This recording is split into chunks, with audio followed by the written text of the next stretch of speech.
भारतीय संस्कृतीमध्ये न्याय ही केवळ एक कायदेशीर संकल्पना नाही. न्याय हा आपल्या सामाजिक आणि सार्वजनिक जीवनाचा आधार आहे. आपल्या दैनंदिन जीवनाचा विचार केला तर प्रत्येक टप्प्यावर आपल्याला न्यायाची आवश्यकता ही भासतेच.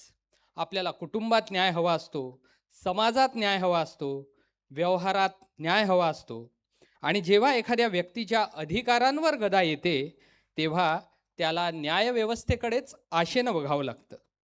कारण न्याय असेल तरच समाजात विश्वास निर्माण होतो आणि जर न्यायच नसेल तर कायदा, व्यवस्था आणि संस्था असूनही नागरिकांच्या मनात असुरक्षितता निर्माण होते.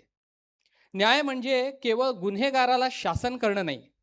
न्याय म्हणजे निर्दोष व्यक्तीचं संरक्षण करणं, दुर्बलाला आधार देणं, शक्तिशाली व्यक्तीलाही कायद्याच्या चौकटीत आणणं आणि प्रत्येक व्यक्तीला तिच्या अधिकारांची हमी देणं. म्हणूनच न्यायव्यवस्थेचं स्थान कोणत्याही लोकशाहीमध्ये अत्यंत महत्त्वाचं आहे. आपल्या राज्यघटनेने विधिमंडळ, कार्यपालिका आणि न्यायपालिका या तीन प्रमुख संस्थांमध्ये अधिकारांचं विभाजन केलेलं आहे. आणि त्यापैकी न्यायपालिकेवर एक अत्यंत महत्त्वाची जबाबदारी आहे, ती म्हणजे कायद्याचा अर्थ लावणे, संविधानाचं संरक्षण करणे आणि नागरिकांच्या अधिकाराचं रक्षण करणे. पण न्याय देण्याची ही जबाबदारी आहे कोणाच्या हातात? तर न्यायाधीशांच्या.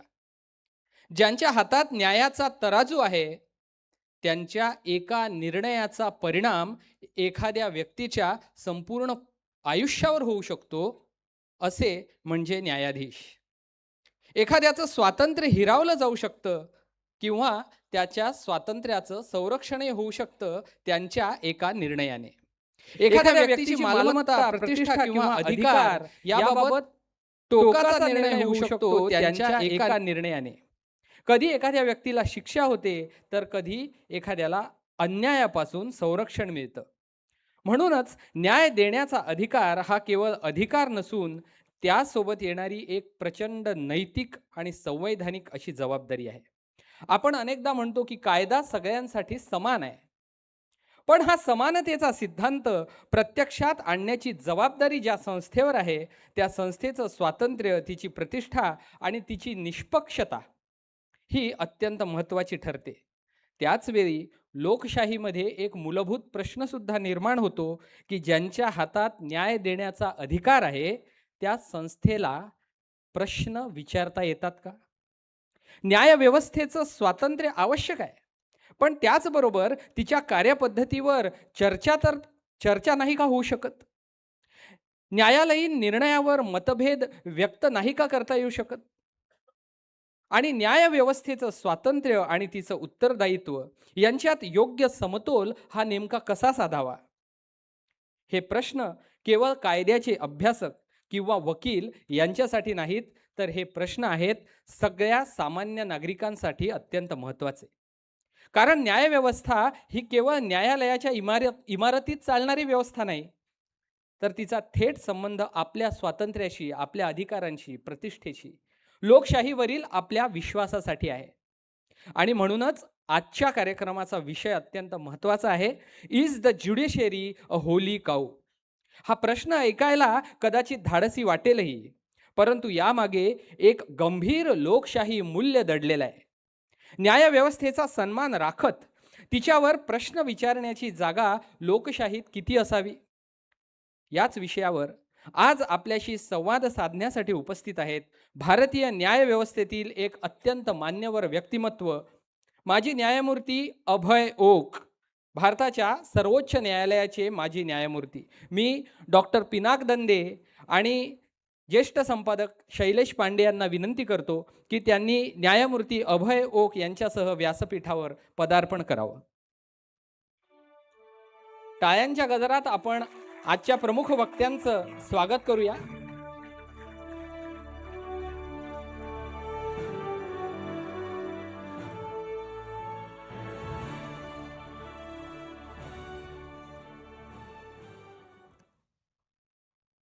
न्यायमूर्ती अभय ओक यांचा परिचय आपल्या सगळ्यांना आहेच, मात्र तरी सुद्धा एक थोडक्यात का असेना छोटासा परिचय करून देतो. भारताच्या सर्वोच्च न्यायालयाचे माजी न्यायमूर्ती. 4 दशकांहून अधिक असा त्यांचा न्यायिक प्रवास आहे. अधिवक्ता म्हणून त्यांनी कारकिर्दीची सुरुवात केली आणि त्यानंतर मुंबई उच्च न्यायालयाचे अतिरिक्त न्यायमूर्ती म्हणून नियुक्ती झाली आणि त्यानंतर कर्नाटकच्या उच्च न्यायालयाचे मुख्य न्यायाधीश म्हणून त्यांनी पदभार स्वीकारला. पायोनियर ऑफ ज्युडिशियल टेक्नॉलॉजी म्हणजे त्या काळामध्ये, कोरोनाच्या काळामध्ये व्हर्च्युअल कोर्ट ही संकल्पना त्यांच्या पुढाकारातून कर्नाटक उच्च न्यायालयामध्ये सुरू झाली आणि त्यांना त्यामुळे न्यायव्यवस्थेत टेक्नॉलॉजीचा उपयोग करणारे न्यायाधीश, पायोनियर ऑफ ज्युडिशियल टेक्नॉलॉजी असं सुद्धा ओळखलं जातं. प्रदीर्घ त्यांची कारकीर्द आहे आणि 2021 सर्वोच्च न्यायालयाचे न्यायमूर्ती म्हणून त्यांची नियुक्ती झाली. त्यानंतर नागरिकांचे अधिकार आणि राज्याची जबाबदारी यांच्यातील संतुलन साधत त्यांनी अनेक प्रकरणांमध्ये, ज्यांना की आपण लँडमार्क जजमेंट म्हणतो, असे जजमेंट्स त्यांनी दिलेले आहेत. बेकायदेशीर पाडकामांशी संबंधित प्रकरण असो, नागरिकांच्या घराचा आणि निवाऱ्याचा अधिकार असो, तसंच प्रशासनाने कायद्याच्या चौकटीत काम करण्याची आवश्यकता, यावर सर्वोच्च न्यायालयामध्ये त्यांनी महत्त्वपूर्ण भूमिका घेतली आहे. अभिव्यक्ती स्वातंत्र्याशी संबंधित प्रकरणामध्ये त्यांच्या न्यायिक भूमिकेत संविधानाने दिलेल्या स्वातंत्र्याचं महत्त्व नेहमीच अधोरेखित झालेलं आहे.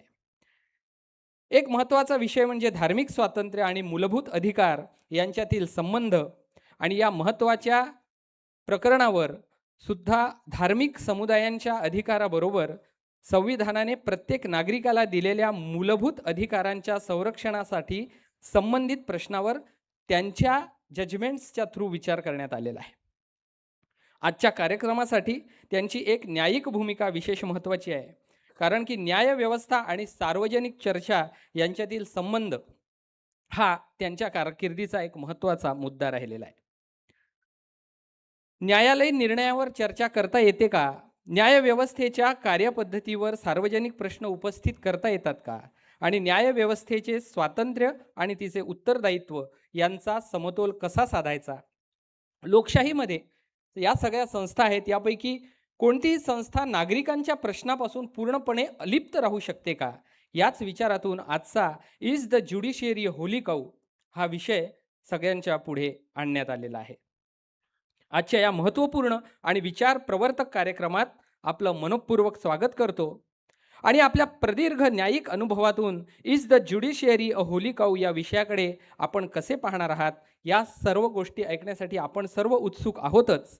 मात्र त्याआधी स्वागत पाहुण्यांचं केलं पाहिजे आणि हे स्वागत करण्यासाठी मी डॉक्टर पिनाक दंदे यांना आमंत्रित करतो.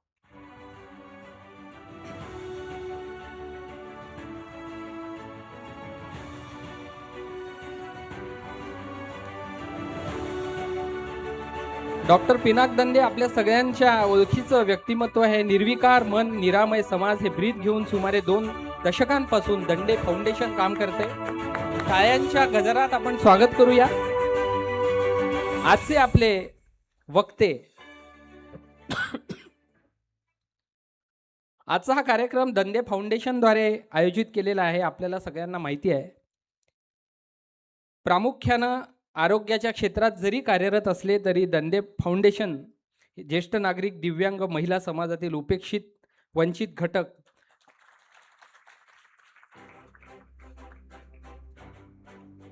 या सगळ्यांमध्ये समाजाकरिता जागृती निर्माण करण्याचं कार्य करत असतात.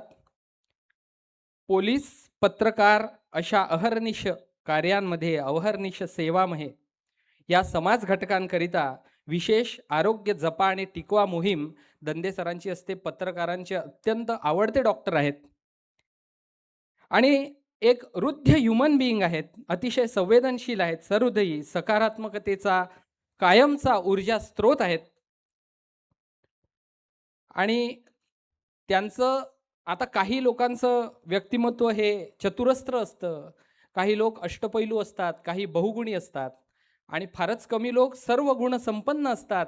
त्यापैकी एक म्हणजे आमचे दंदे सर आहेत. जागतिक राजकारण, अर्थसाक्षरता, आरोग्य साक्षरता, कृषी हे त्यांचे जिव्हाळ्याचे विषय आहेत. अनेक दैनिकांमधून सातत्यानं भरपूर स्तंभलेखन करत असतात. जगभर प्रवासाची त्यांची आवड आहे. आणि अशक्य असलेलं पब्लिक रिलेशन जे सरांनी जपलेलं आहे नागपुरामध्ये, त्याचा प्रत्यय आज भर पावसात हा हॉल जो भरलेला आहे यातून आपल्याला दिसूनच येते. आता सरांनी स्वागत तर केलेलंच आहे आजच्या आपल्या प्रमुख वक्त्यांचं. आता सरांनी त्यांचं शब्दसुमनांनी स्वागत करावं अशी मी त्यांना विनंती करतो.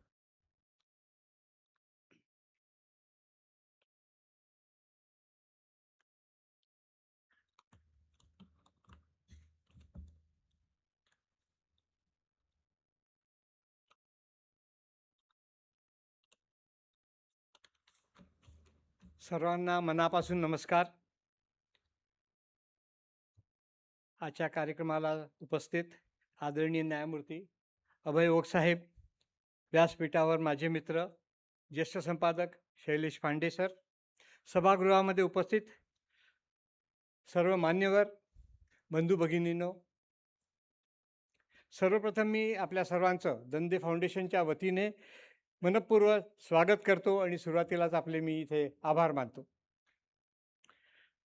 आजचा हा कार्यक्रम विशेष याच्यासाठी आहे की याचं टायटल आहे की ज्युडिशरी इज ए होली काऊ. आपण ज्या विषयावर आज चर्चा करणार आहोत हा न्यायपालिकेवर विश्वास ठेवूनच आपण ही चर्चा करणार आहोत. एक गोष्ट स्पष्ट केली पाहिजे की या कार्यक्रमामागे कोणताही राजकीय पक्ष नाही, कोणत्याही पक्षाच्या बाजूने आपण नाही आणि विरोधात भूमिका मांडण्याचा आमचा हेतूसुद्धा नाही. कोणतेही राजकीय एजेंडा घेऊन दंदे फाउंडेशनने हा कार्यक्रम आज इथे आयोजित केलेला नाही आहे. आमचा एजेंडा असेल तर तो फक्त एकच आहे आणि तो म्हणजे विचारांची मुक्तपणे देवाणघेवाण करणे. लोकशाहीतील महत्त्वाच्या संस्थांच्या भूमिकेवर मोकळेपणाने चर्चा व्हावी हीच आमची इथे सदिच्छा आहे. लोकशाही केवळ मतदानावरच आधारित नसून ती प्रश्न विचारण्याच्या स्वातंत्र्य, मतभेद व्यक्त करण्याच्या अधिकारावर चालते आणि प्रत्येक संस्था जबाबदार धरण्याच्या संस्कृतीने चालते. आपली न्यायपालिका हा भारतीय लोकशाहीचा अत्यंत महत्त्वाचा आधारस्तंभ आहे. संविधानाने न्यायपालिकेला स्वातंत्र्य स्थान दिलेलेच आहे. पण स्वातंत्र्य किंवा स्वायत्ता असणे आणि उत्तरदायित्वापासून मुक्त असणे या दोन वेगळ्या गोष्टी आहेत. स्वायत्ता आणि उत्तरदायित्वाची जबाबदारी यांचा समतोल हा लोकशाहीचा अत्यंत महत्त्वाचा प्रश्न आहे असं मला वाटते. न्यायपालिकेबाबत प्रश्न विचारणे म्हणजे तिचा अवमान करणे असं नाही. आपण मानू लागलो की समजा आपण असं करतो आहे तर ती सार्वजनिक चर्चेपासून आपले दारे आपण बंद करतो आहे असं मला वाटतं. न्यायपालिकेच्या सध्याच्या परिस्थितीवर सभ्यपणे तर्कशुद्ध आधारावर कायद्याच्या चौकटीत चर्चा करणे ही लोकशाही विरोधी गोष्ट नाही. उलट ती लोकशाहीच्या आरोग्यासाठी आवश्यक बाब आहे असं आम्ही सर्व मानतो. न्यायाधीशांचा सन्मान व्हायला पाहिजे, न्यायपालिकेचा सन्मान झाला पाहिजे. पण सन्मानाचा अर्थ प्रश्न विचारण्यावर बंदी असा असू शकत नाही असं सर्वांचं मत इथे मला असं वाटतं असलं पाहिजे. म्हणूनच आजचा कार्यक्रम न्यायपालिकेच्या कोणत्याही निर्णयाच्या बाजूने किंवा विरोधात नाही, तो एक मोठ्या प्रश्नाच्या बाजूने आहे. आपण न्यायपालिकेविषयी मोकळेपणाने आज इथे विचार करू शकतो. हा प्रश्न विचारण्याचे धाडस करणारे व्यक्तिमत्व आपल्यासमोर आहे आदरणीय न्यायमूर्ती अभय ओक. न्यायमूर्ती ओक साहेबांची न्यायव्यवस्थेत दीर्घकाळ काम केलेले आहे.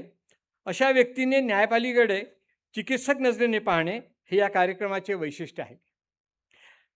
आपला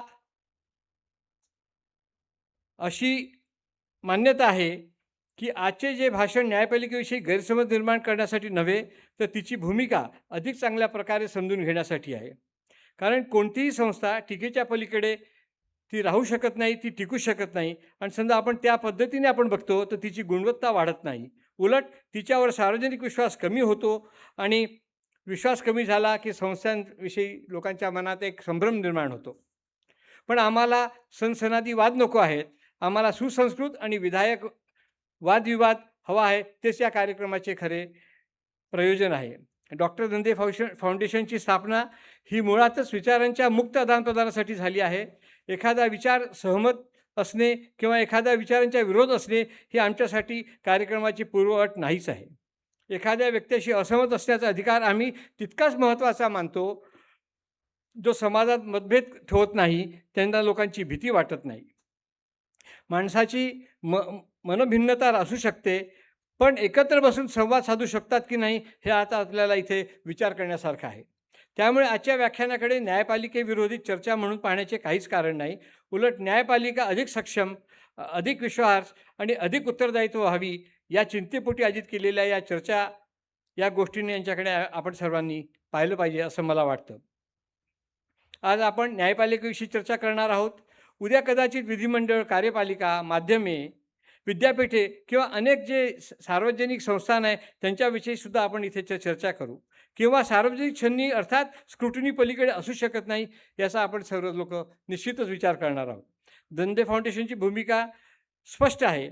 आम्हाला न्यायपालिका कमकुवत करायची नाही, उलट लोकांच्या न्यायपालिकेवर विश्वास अधिक मजबूत व्हावा, यासाठी प्रश्न विचारण्याची संस्कृती आपल्याला सर्वांना जिवंत ठेवायची आहे.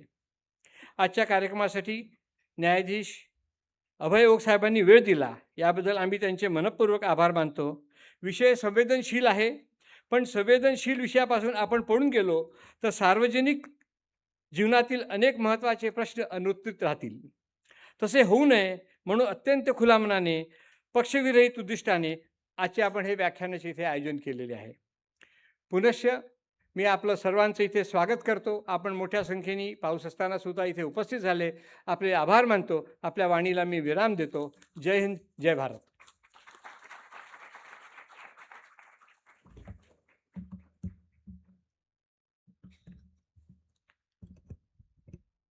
स्वागताबरोबरच आजच्या कार्यक्रमामागची दंदे फाउंडेशनची भूमिका सरांनी मांडली. यानंतर या कार्यक्रमाचं प्रास्ताविक करण्यासाठी उपस्थित असलेले ज्येष्ठ संपादक शैलेश पांडे, जागतिक राजकारण आणि शेतीपासून साहित्यापर्यंत सगळ्या विषयात सरांचा व्यासंग आहे. प्रत्येक क्षेत्रात अभ्यास आहे. इतकंच नव्हे तर संवेदनशील कवी देखील आहेत.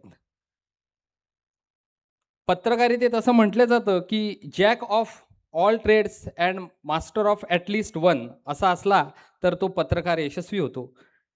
Sir jack of all trades आणि मास्टर ऑफ मेनी आहेत. त्यांना आमंत्रित करतो आजच्या कार्यक्रमाचं प्रास्ताविक करण्यासाठी. धन्यवाद चैतन्य. आमचा भाचा असल्यामुळे जास्त तारीफ करतो. आजचे आपले वक्ते आदरणीय न्यायमूर्ती अभय ओक सर, या कार्यक्रमाची आयोजक संस्था डॉक्टर दंदे फाउंडेशनचे प्रमुख आमचे मित्र डॉक्टर पिनाक दंदे आणि उपस्थित बंधू भगिनींनो, मी आत्ताच ओक सरांना सांगत होतो की साधारण अशा कार्यक्रमांना नागपुरात गर्दी होत नाही. ती झाली आहे, ती ओक सरांमुळे झाली आहे. तशी आपली नवीन काहीतरी ऐकण्याच्या, समजून घेण्याच्या मुद्द्यावर झाली आहे. त्याबद्दल समस्त नागपूरकरांचं मी ओक सरांच्या वतीने अभिनंदन करतो. अनेकांना असं वाटत असेल की ऑल ऑफ अ सडन हा विषय आला कुठून, तर त्याचं थोडंसं बॅकग्राऊंड सांगण्यासाठी मी उभा आहे. मद्रास हायकोर्टानं काही महिन्यांपूर्वी एका खटल्यात काही अभिप्राय दिले. विषय छोटासा होता, तो सगळ्यांना कळावा याचं बॅकग्राऊंडर म्हणून सांगतो आहे की करप्पू नावाचा एक तामिळ चित्रपट होता, म्हणजे आहे, आणि त्या तामिळ चित्रपटामध्ये सेवन वेल्स नावाच्या काल्पनिक न्यायालयामध्ये भ्रष्टाचार होत असल्याचं चित्रीकरण दाखवण्यात आलं होतं. त्या मुद्द्यावर एक जण कोर्टात रिट पिटिशन घेऊन गेला आणि न्यायव्यवस्थेची प्रतिमा या चित्रीकरणामुळे, या प्रकारच्या डिपिक्शनमुळे मलिन होते, अशा प्रकारचा त्याचा दावा होता आणि त्याच्यामुळे या चित्रपटावर बंदी घालावी अशी त्याची मागणी होती. ती याचिका माननीय न्यायमूर्तींनी फेटाळली आणि ती फेटाळताना त्यांनी काही अभिप्राय नोंदवले, काही निरीक्षणं नोंदवली. ते असं म्हणाले की न्यायव्यवस्थेमध्ये भ्रष्टाचार आहे हे कुणीही नाकारू शकत नाही. चित्रपटातलं चित्रण अतिशयोक्तीपूर्ण असलं तरी तो कलात्मक आविष्कार आहे. तामिळ चित्रपटांमध्ये एक नायक 12 जणांना ठोकत असतो, त्याचप्रमाणे त्या स्पिरिटमध्ये आपण हे घेतलं पाहिजे. चित्रपटाला सेन्सॉर बोर्डाचं सर्टिफिकेट असल्यामुळे केवळ कथित अवमानाच्या कारणावरून त्याच्यावर बंदी आणण्याचा निर्णय घेतला जाऊ शकत नाही. यात कोर्टाच्या हस्तक्षेपाची आवश्यकता नाही. आणि ते सांगतानाच त्यांनी असं म्हटलं की जजेस need not be treated as holy cow. असं स्ट्रेट आहे ते. आणि एक लोकतांत्रिक तत्व माननीय उच्च न्यायालयानं मांडलं की न्यायालयांनी केवळ आपल्याला आवडणाऱ्या शब्दांनाच नव्हे तर आपल्याला न आवडणाऱ्या कलाकृतींनाही संरक्षण दिलं पाहिजे. आता ही त्याची पार्श्वभूमी आहे आणि आपण सगळे कोर्टाची पायरी चढू नये असं सांगणारे आपले वाडवडील आणि दुसरीकडे आता कोर्टात जाण्याशिवाय पर्याय नाही असं सांगणारे आपले आजूबाजूचे लोक अशा वातावरणात वाढलो जगलो. ही या कार्यक्रमाची पार्श्वभूमी आहे. भारतीय न्यायपालिका आपल्या निर्भीडपणासाठी आणि घटनात्मक मूल्यांच्या रक्षणासाठी जगभर प्रसिद्ध आहे. आपली न्यायपालिका पवित्र, स्वतंत्र आणि स्वायत्त आहे. तिच्यावर सवंग टीकाटिप्पणी होण्याऐवजी विधायक चर्चेतून लोकशाही मजबूत करण्यासाठीचं वातावरण निर्माण व्हावं हा या कार्यक्रमाचा हेतू आहे. तो कोणत्याही राजकीय पक्षाचा किंवा न्यायपालिकेच्या अवमानाचा विषय नाही. लोकशाहीचे जे 4 स्तंभ आहेत त्याच्यामध्ये विधिमंडळावर चर्चा होते, आमदार, खासदार, मंत्र्यांवर चर्चा होते, नोकरशाही अर्थात कार्यपालिकेवर चर्चा होते, माध्यमांच्या कामकाजावर टीका होते. आम्हाला तर लोक प्रेस्टिट्यूट वगैरे म्हणतात पत्रकारांना, आमच्यावर होते. पण न्यायव्यवस्थेबद्दल चर्चा करताना एक प्रकारचा संकोच असतो आणि त्याचं एक महत्त्वाचं कारण आहे की तो एक कंटेम्प्ट ऑफ कोर्ट नावाचा एक कायदा आहे आणि एक पारंपरिक होली काऊ एक स्पिरिट आहे समाजामध्ये की याच्यावर बोलू नये. त्यातला मुद्दा असा आहे की न्यायपालिकेला प्रतिष्ठा आहे, ती असलीच पाहिजे, तिचा सन्मान केला पाहिजे. पण ज्या संस्थेकडे नागरिकांच्या अधिकाराचं संरक्षण करण्याची जबाबदारी आहे तिच्याबद्दल प्रश्न विचारण्याचा अधिकार नागरिकांना असला पाहिजे. हे लोकशाहीचं साधंसुधं तत्व आहे. लोकशाहीत पावित्र्य असलेली संस्था देखील आपल्या स्क्रुटिनीच्या पल्याड असू नये अशी आमची भावना आहे. आणि न्यायपालिकेचं जे तत्व आहे की power and responsibility goes together. If judiciary is so empowered it has its own responsibility to bear with. आणि म्हणून हा जो करुप्पू चित्रपटाच्या संदर्भातला जो निर्णय माननीय मद्रास हायकोर्टानं दिला त्याच्या पार्श्वभूमीवर या कार्यक्रमाचं आम्ही आयोजन केलेलं आहे. आणि सवंग टीका करणे, न्यायालयाचा अवमान करणे याच्यापेक्षा याच्यावर विधायक चर्चा व्हावी याच्यासाठी आदरणीय न्यायमूर्ती ओक सरांना आम्ही विनंती केली. त्यांनी आमच्या विनंतीचा सन्मान केला आणि आपल्या सगळ्यांसोबत ते आज येथे उपस्थित आहेत. मी आपल्या सगळ्यांना विनंती करतो की त्यांचं जे व्याख्यान आहे ते आपण अतिशय मन लावून ऐकूया. न्यायमूर्ती ओक सरांचं मी पुन्हा एकदा दंदे फाउंडेशनतर्फे आभार मानतो. धन्यवाद.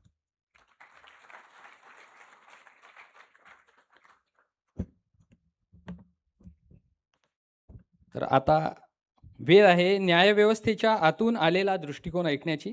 अधिक वेळ न घेता मी विनम्रपणे आमंत्रित करतो माननीय न्यायमूर्ती अभय ओक यांना.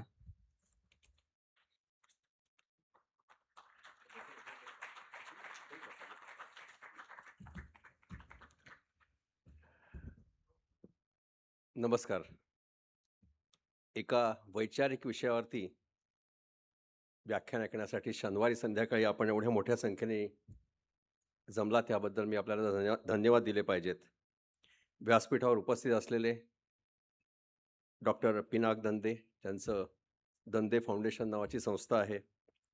श्री शैलेश पांडे, इथे उपस्थित असलेले मुंबई उच्च न्यायालयाचे माझे माजी सहकारी न्यायमूर्ती, पत्रकार, इतर न्यायाधीश आणि बंधू आणि भगिनींनो, आजच्या विषयाकडे वळायच्या आधी एक सुरुवातीलाच मला माझी भूमिका स्पष्ट करायची आहे. कुठलीही संस्था असते, इन्स्टिट्यूशन ज्याला आपण म्हणतो, कुठलीही संस्था आली ज्याच्यामध्ये न्यायव्यवस्थेचा सुद्धा समावेश होतो, त्यात गुण आणि दोष हे असणारच. कुठलीही संस्था ही दोषमुक्त नसते. त्याचप्रमाणे न्यायव्यवस्थेमध्ये सुद्धा दोष आहे, त्याचा आपण सगळ्यांनी स्वीकार करायला पाहिजे असं मी आग्रहाने अनेक वर्ष सांगत आलेलो आहे. त्यामुळे ही पहिल्यांदाच मी भूमिका स्पष्ट करतो, की अ, कुठलीही संस्था आणि लोकशाही व्यवस्थेतली संस्था जेव्हा आपण म्हणतो, दोष हे त्यात असतातच. जसे गुण असतात तसे दोष पण असतातच. ही माझी भूमिका मी अनेक वर्ष मांडत आलेलो आहे. सुरुवातीला या विषयासंबंधी मी दंदे फाउंडेशनला धन्यवाद देतो, की अशा विषयावरती त्यांनी व्याख्यान आयोजित करायचं धाडस दाखवलेलं आहे आणि त्याला एवढ्या मोठ्या संख्येत प्रतिसाद पण मिळालेला आहे. आणि त्याचा गाभा आहे तो आपल्याला श्री पांडे यांनी सांगितला, की हा विषय कुठून आणि कसा निघाला. इज द ज्युडिशरी होली काऊ. आता वाद म्हटले की सगळेच वाद असतात. गाय ही पवित्र आहे की नाही याच्याबद्दल पण वाद आहेत. सुदैवाने आजचा तो विषय नाहीये. विषय आहे की इज द ज्युडिशरी होली काऊ. आता या विषयावरती माझं अगदी सुरुवातीला स्पष्ट मत मी मांडणार आहे. कारण एक आपण लक्षात ठेवलं पाहिजे, की 26 जानेवारी 1950ला भारताची राज्यघटना अंमलात आली आणि त्या घटनेखाली ही न्यायव्यवस्था तयार झालेली आहे. ब्रिटिश काळात पण होती. पण सर्वोच्च न्यायालय, उच्च न्यायालय किंवा जिल्हा न्यायालय, तालुका न्यायालय, त्या न्यायाधीशांच्या नेमणुकावर सगळं हे भारताच्या घटनेत समाविष्ट केलेलं आहे. त्यामुळे आजची जी न्यायव्यवस्था आहे, ती न्यायव्यवस्था ही भारताच्या राज्यघटनेने निर्माण केलेली न्यायव्यवस्था आहे. आणि मला असं आग्रहपूर्वक सांगायचं आहे इथे आज, माझे ते वैयक्तिक विचार आहेत, कदाचित चुकीचे असू शकतील, की मला असं वाटतं की संविधानाने किंवा आपल्या घटनेने ज्या संस्था निर्माण केलेल्या आहेत, त्या संस्थांना पवित्र म्हणणं म्हणजे घटनात्मक मूल्यांच्या ते पूर्णपणे विरुद्ध आहे. संविधानाने ज्या ज्या संस्था निर्माण केलेल्या आहेत त्यांचं काम काय आहे, की संविधानातील आदर्शांचा त्याने आदर केला पाहिजे, त्या संविधानाचं पालन केलं पाहिजे, कायद्याचं पालन केलं पाहिजे. मला नेहमी असं वाटतं, की आपलं संविधान आपण पाहिलं ज्याच्यामध्ये सेक्युलरिझम आहे, त्या घटनेमध्ये पवित्रता या शब्दाला स्थान नाही. हे आपण याची नोंद घेतली पाहिजे. कारण काय आहे, की पवित्र म्हटलं की त्याला धार्मिक छटा येतात आणि न्यायव्यवस्था ही एक धर्मनिरपेक्ष संस्था आहे आणि तशी ती असली पाहिजे. आणि मला नेहमी असं वाटतं, आपण 76 वर्ष झाली आता घटनेला किंवा स्वातंत्र्य 80वा आपण स्वातंत्र्य दिन साजरा केला. आपल्या देशात होतं असं, की तुम्ही जेव्हा एखाद्या संस्थेला पवित्र म्हणायला लागता, त्या क्षणी त्या संस्थेच्या प्रमुखपदी जे बसलेले आहेत त्यांची लोकं अंधभक्ती करायला लागतात, त्याला साष्टांग नमस्कार घालायला लागतात. हा व्यवस्थेत दोष शिरतो जेव्हा तुम्ही एखाद्या संस्थेला पवित्र म्हणता तेव्हा. मग ती अंधभक्ती सुरू होते. आणि म्हणून तर डॉक्टर बाबासाहेब आंबेडकरांनी त्यांच्या शेवटच्या भाषणामध्ये 25 नोव्हेंबर 49ला असं म्हटलं होतं, की कुठलीही व्यक्तिपूजा ही आपल्याला ऱ्हासाच्या दिशेने किंवा हुकुमशाहीच्या दिशेने घेऊन जाते. आणि म्हणून मला असं प्रामाणिकपणे आपल्याला सांगायचं आहे, माझं असं स्पष्ट मत आहे, की घटनेने निर्माण केलेल्या कुठल्याही संस्थेला आपण पवित्र स्थान देऊ नये. आणि असं पवित्र म्हणणं म्हणजे आपल्या पूर्णपणे घटनेची जी आपली फिलॉसॉफी आहे, तत्वज्ञान आहे, त्याच्या विरुद्ध आहे. म्हणजे it is completely against ethos of our constitution. कारण शेवटी आपण घटनेमध्ये हेही म्हटलेलं आहे मूलभूत कर्तव्यांमध्ये, की वैज्ञानिक दृष्टिकोन स्वीकारणे, वैज्ञानिक दृष्टिकोन विकसित करणे, सुधारणांची भावना अंगीकारणे हे आपल्या घटनेतच लिहिलेलं आहे कलम 51 मध्ये. म्हणून मला असं वाटतं, की न्यायव्यवस्था त्याचा उद्देश जर पाहिला आणि त्याचं घटनेतलं स्थान पाहिलं, समाजातलं त्याचं स्थान पाहिलं, तर मला असं वाटतं, की न्यायव्यवस्था अशी एक आदर्श संस्था असायला पाहिजे, की ज्यामध्ये कुठल्याही भीतीशिवाय, दडपणाशिवाय, पक्षपाताशिवाय संविधान आणि कायद्याचं रक्षण करेल अशी आपल्याला संस्था पाहिजे, की जी संस्था कायद्याप्रमाणे कठोरपणे काम करेल अशी आदर्श संस्था न्यायव्यवस्था असणं हे आपल्या घटनेचं उद्दिष्ट आहे. त्यामुळे सुरुवातीलाच मला असं वाटतं हा विषय जो आहे, तर मला असं वाटतं, की न्यायव्यवस्थेला कोणी पवित्र म्हणूच नये. तसं म्हणणं म्हणजे घटनेच्या मूलतत्वांशी प्रतारणा होईल. दुसरी गोष्ट मी आज आपल्याला आवर्जून सांगणार आहे, की ह्याच्या पुढे मी जे काय बोलणार आहे, ते मी न्यायाधीश पदावर असताना मी जाहीरपणे बोललेलो आहे किंवा मी ते माझ्या निकालपत्रात लिहिलेलं आहे. त्यामुळे निवृत्त झाल्यानंतर न्यायाधीशांना थोडंफार स्वातंत्र्य मिळतं त्या स्वातंत्र्याचा उपभोग घेऊन मी आज काही बोलणार नाही आहे. पूर्वी जे बोललेलो आहे तेच आज थोडंसं वेगळ्या शब्दात कदाचित बोलणार आहे, कारण ते मी इंग्रजीमध्ये बोललो असेल, ते आज मराठीमधून बोलणार आहे. आणि एक गोष्ट मी सुरुवातीला आपल्याला सांगू इच्छितो, हा मुद्दा आता सुरुवातीला मांडला गेला, की न्यायव्यवस्थेवर टीका करावी किंवा करू नये. मला असं नेहमी वाटतं, की भारताच्या प्रत्येक नागरिकाला, हे माझ्या एका निकालपत्रात पण लिहिलेलं आहे मी, भारताच्या प्रत्येक नागरिकाला न्यायसंस्था जे निकाल देते, त्या निकालांवर टीका करायचा मूलभूत अधिकार आहे. फक्त जी टीका करायची ती विधायक टीका असावी. म्हणजे मला नेहमी वाटतं, की एखादं निकालपत्र आलं, न्यायाधीशाने दिलेलं किंवा न्यायव्यवस्थेतून आलेलं, तर हे निकालपत्र मला आवडलं नाही ही टीका असू शकत नाही.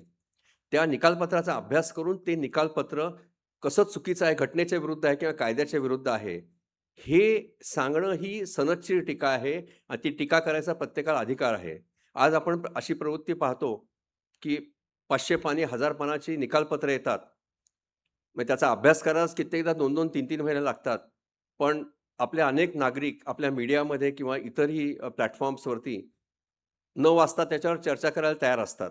त्याच्यावर टीका करायला तयार असतात. म्हणून मी पुन्हा एकदा आपल्याला आवर्जून सांगतो, की न्याय निर्णयांविरुद्ध म्हणजे निकालांविरुद्ध विधायक टीका करायचा प्रत्येक नागरिकाला अधिकार आहे. पण अधिकार ही विधायक टीका असावी. त्याला दुसरं एक कारण आहे.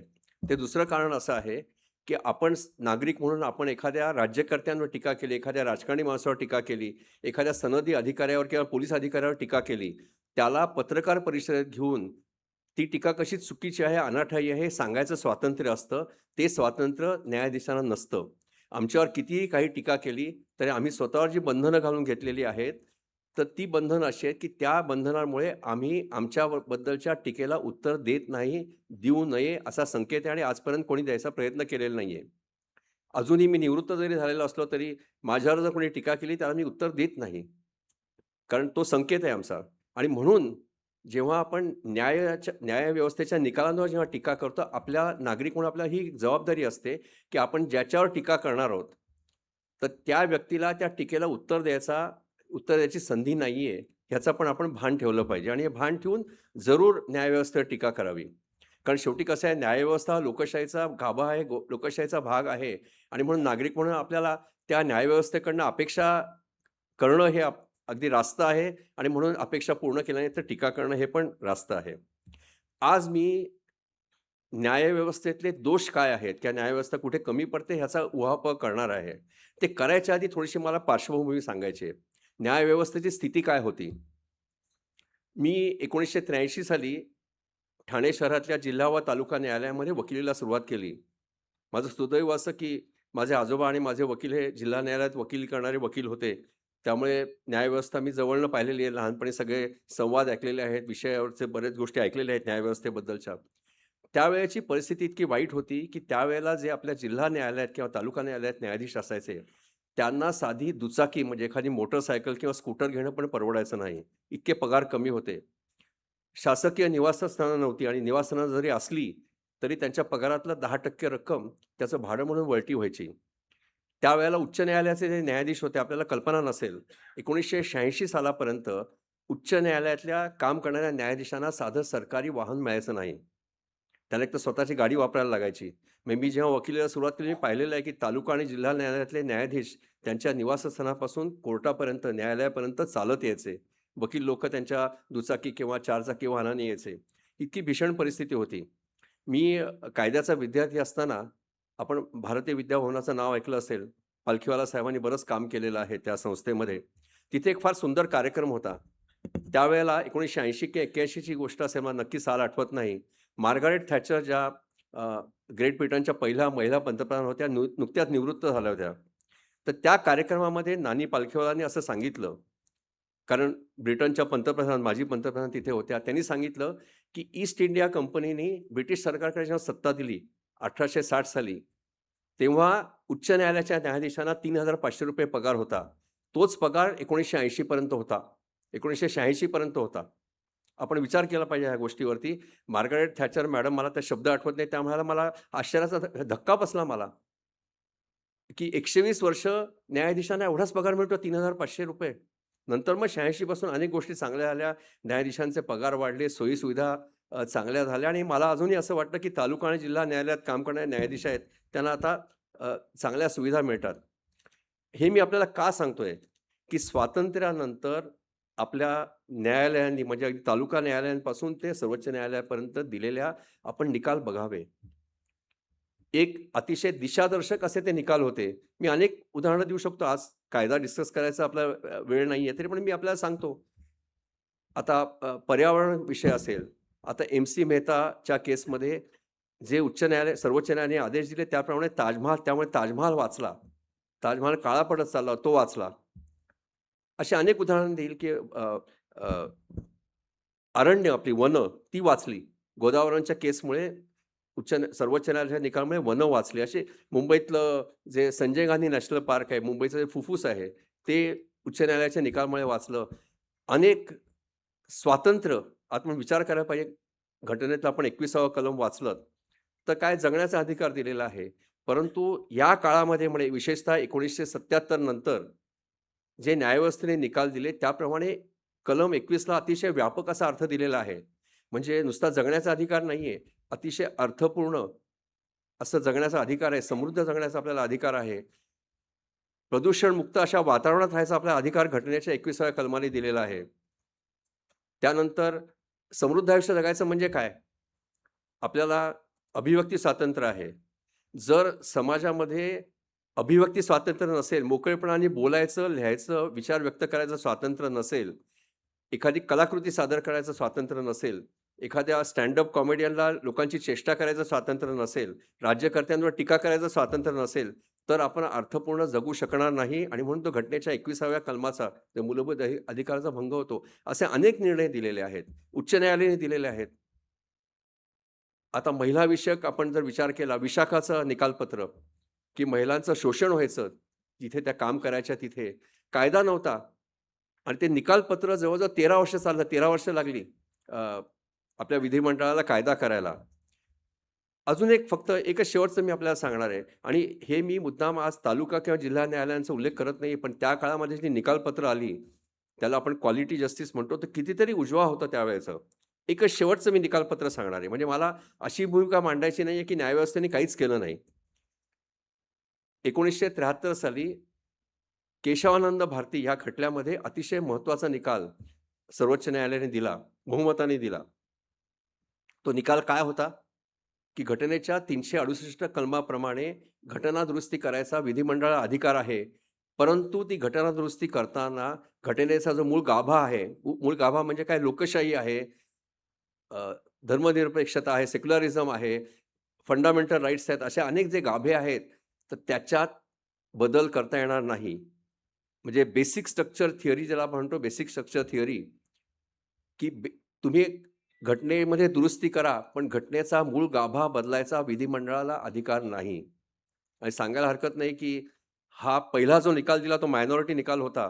तो न्यायमूर्ती मुधोळकरांनी दिला, जे ह्या भागातून येतात. त्यांनी पहिला निकाल दिला होता आणि तो मेजॉरिटी निकाल हा केशवानंद भारती खटल्यामध्ये 1973 साली दिला.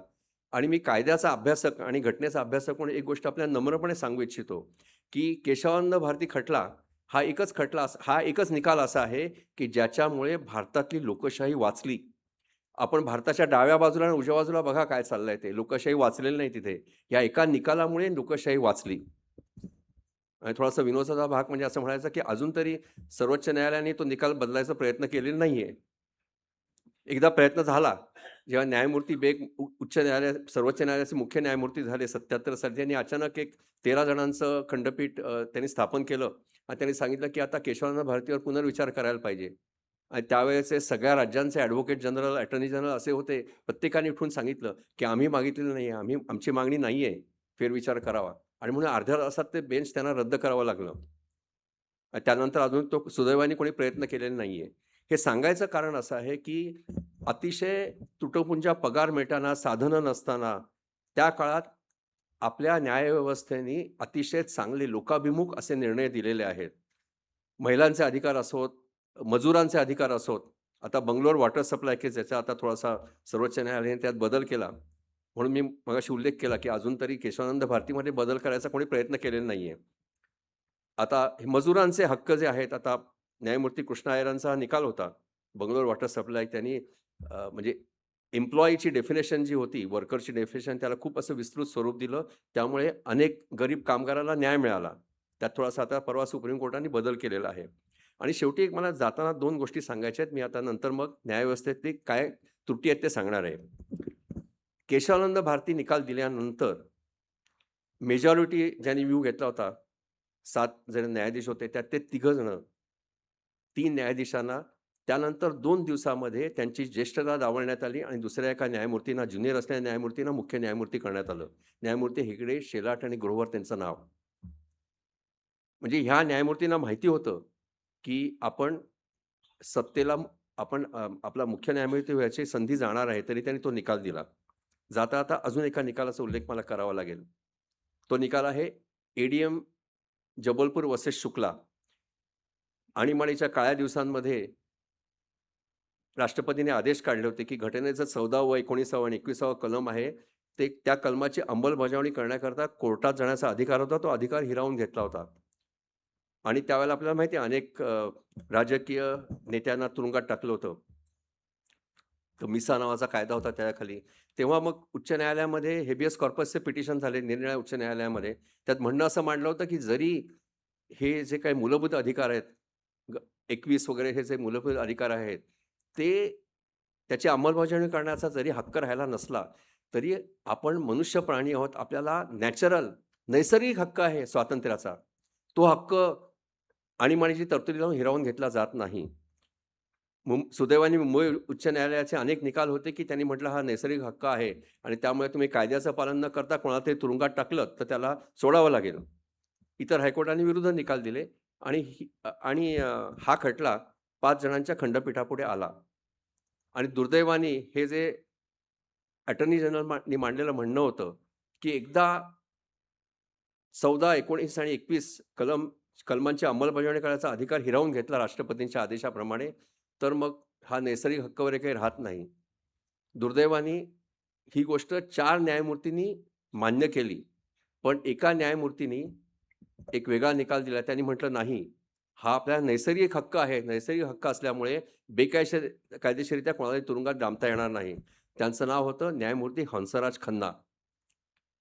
त्यांच्या आत्मचरित्रात लिहिलेलं आहे, की त्यांनी हे निकालपत्र लिहून इतर न्यायमूर्तींना वाचायला पाठवलं. त्यानंतर ते त्यांच्या पत्नी आणि त्यांच्या बहिणीला घेऊन हरिद्वारला गेले होते. अतिशय धार्मिक होते ते.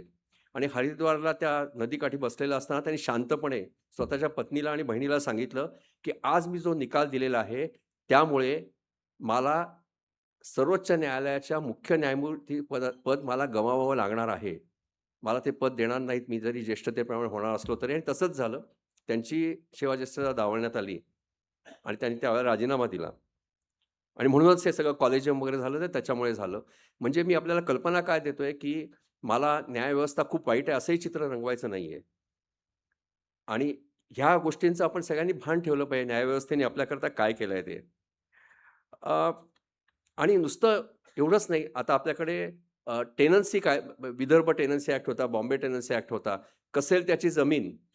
आता ह्या विषयावरती मुंबई उच्च न्यायालयाने इतके चांगले निर्णय दिलेले आहेत आणि खरोखरच कसेल त्याची जमीन ही संकल्पना जी होती, म्हणजे घटनेतली संकल्पना होती, त्याची पूर्णपणे अंमलबजावणी झाली, की आपल्याकडे रेंट कंट्रोल कायदे होते, की ज्याच्यामध्ये भाडेकरूंना संरक्षण द्यायला पाहिजे होतं. त्याविषयी अतिशय महत्त्वाचे निकाल आपल्या न्यायालयाने दिलेले आहेत.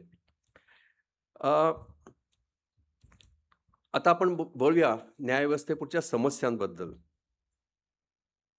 एक विधान मी केलं होतं आणि अनेक वेळा केलेलं आहे. आजही पुन्हा तेच करणार आहे. ते विधान असं, की मी न्यायव्यवस्थेत आलो 2003 मध्ये. त्यावेळेला 50 वर्ष होऊन गेली होती घटना अस्तित्वात येऊन. त्यामुळे माझं मत असं आहे, की सध्याच्या एकंदरीत पार्श्वभूमीवरती, की आपली न्यायव्यवस्था त्या न्यायव्यवस्थेकडून सर्वसामान्य माणसाच्या ज्या अपेक्षा होत्या, त्या अपेक्षा पूर्ण करू शकलेली नाही. आणि दुसरं एक विधान मी आपल्यापुढे करणार आहे, की judiciary is facing crisis of credibility. विश्वासार्हतेचं संकट निर्माण झालेलं आहे. आपल्याला असं वाटेल, की मी आता निवृत्त झालोय म्हणून मी बोलतोय. अनेक वेळा बोललेलो आहे न्यायाधीश असताना. फक्त मुद्दाम उल्लेख करायचा, पत्रकार मंडळी आहेत म्हणून त्यांच्याकरता सांगतोय, की 4 सप्टेंबर 2021ला नुकतीच माझी सर्वोच्च न्यायालयात नियुक्ती झाली होती. बंगलोरच्या वकील संघटनेने माझा आणि न्यायमूर्ती नागरत्न यांचा विधान परिषदेच्या बँक्वेट हॉलमध्ये सत्कार केला. त्या सत्कारामध्ये मी हे वाक्य आवर्जून 2दा नाही 3दा सांगितलं होतं, की judiciary is facing crisis of credibility. म्हणजे मी हे कायम बोलत आलेलो आहे, काही नवीन नाहीये. आणि मी असं त्याला मानतो नेहमी, की असं का परिस्थिती आली? ह्या परिस्थितीला न्यायव्यवस्थेशी जे संबंधित आहेत, म्हणजे न्यायाधीश आहेत, वकील आहेत आणि राज्यकर्ते थोड्याफार प्रमाणात. ज्याच्यामध्ये मी स्वतःलाही सामील करतो, कारण मी न्यायाधीश होतो या व्यवस्थेमध्ये. आपण सर्वजण जबाबदार आहोत, की अशी परिस्थिती का निर्माण झाली? आता त्याची कारण मीमांसा मी आपल्याला सांगणार आहे. आता एक कारण मी आपल्याला सांगू इच्छितो, कदाचित ते चुकीचं असेल, की मी आता अनेक वर्ष मी कायद्याचा विद्यार्थी असल्यापासून अनेक परिसंवाद व्हायचे मुंबईमध्ये. निरनिराळे मोठमोठे म्हणजे नरिमन साहेब यायचे, सोराबजी, निरनिराळे मोठमोठे न्यायाधीश यायचे आणि न्यायव्यवस्थेविषयी चर्चा व्हायची. आणि त्या चर्चेचा सूर असाच असायचा, की थोडीशी आत्मसंतुष्टता त्याच्यामध्ये असायची, की असं म्हटलं जायचं त्याच्यामध्ये, की सर्वसामान्य माणसाचा न्यायव्यवस्थेवर खूप विश्वास आहे. असं म्हणून आम्ही न्यायव्यवस्थेत काम करणारे वकील किंवा न्यायाधीश असू, आम्ही स्वतःची पाठ थोपटून घ्यायचो. आणि हे करत असताना एक महत्त्वाची गोष्ट झाली, त्यामुळे आपल्या अ, आपल्या न्यायव्यवस्थेत दोषांकडे आपलं दुर्लक्ष झालं. स्वतःचंच कौतुक आपण करत राहिलं असल्यामुळे. ती एक प्रमुख कारण आहे. दुसरं एक प्रमुख कारण म्हणजे आपण अनेक वकील मंडळी आहेत. अनेक वेळा कायदेविषयक परिसंवाद होतात. आपण कशावर बोलतो त्यावेळेला, की सर्वोच्च न्यायालयाची काय स्थिती आहे? उच्च न्यायालयाची काय स्थिती आहे? आणि आता नवीन एक प्रथा आहे. आता हल्ली आपण आर्बिट्रेशनबद्दल बोलतो. कमर्शियल लिटिगेशनबद्दल बोलतो. एवढं सगळं बोलत असताना आपली एक मोठी चूक अशी झाली, की आपल्या न्यायव्यवस्थेचा जो गाभा आहे, ती म्हणजे आपली तालुका व जिल्हा न्यायालय आहेत. त्या न्यायालयांकडे आपण पूर्णपणे दुर्लक्ष केलं. त्या न्यायालयांकडे जेवढं लक्ष द्यायला पाहिजे होतं, कारण आपण एक लक्षात ठेवायला पाहिजे होतं, की ही जी काही न्यायव्यवस्थेतला ही जी कोर्ट आहेत, म्हणजे तालुका न्यायालय, जिल्हा न्यायालय, ही सामान्य माणसांची न्यायालय आहेत. सामान्य माणूस तिथे अतिशय आशेने तिथे न्यायाकरता जातो आणि फारच थोड्या व्यक्ती अशा असतात, की ज्या उच्च न्यायालय किंवा सर्वोच्च न्यायालयापर्यंत धाव घेऊ शकतात. आज आपल्याकडे एक फार चांगली आता एक सोय झालेली आहे, नॅशनल ज्युडिशियल डेटा ग्रिड. त्याच्यावरती न्यायव्यवस्थेत म्हणजे आपल्या तालुका आणि जिल्हा न्यायालयात किती केसेस प्रलंबित आहेत, उच्च न्यायालयात किती केसेस प्रलंबित आहेत, कुठल्या बेंचवर किती केसेस प्रलंबित आहेत, कुठल्या सर्वोच्च न्यायालयात किती केसेस प्रलंबित आहेत, ह्याचं कायम आकडेवारी रोज येत असते.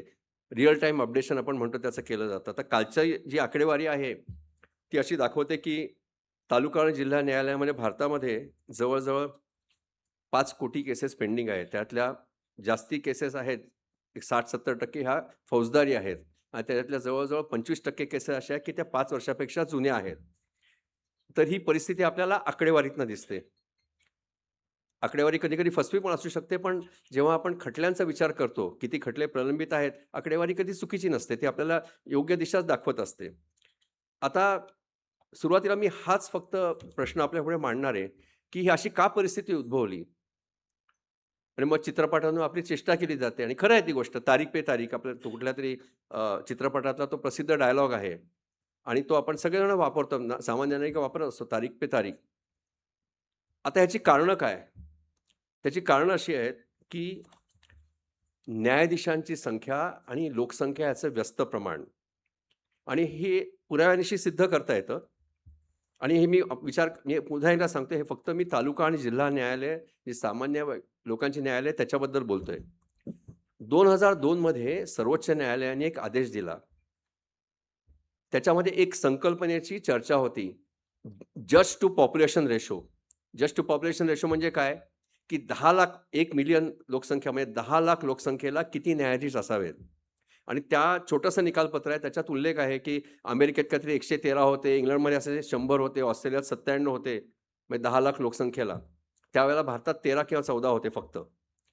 तर सर्वोच्च न्यायालयाने असा आदेश दिला, की हे जस्ट टू पॉप्युलेशन रेशो भारतातला हा 50 झाला पाहिजे, 50.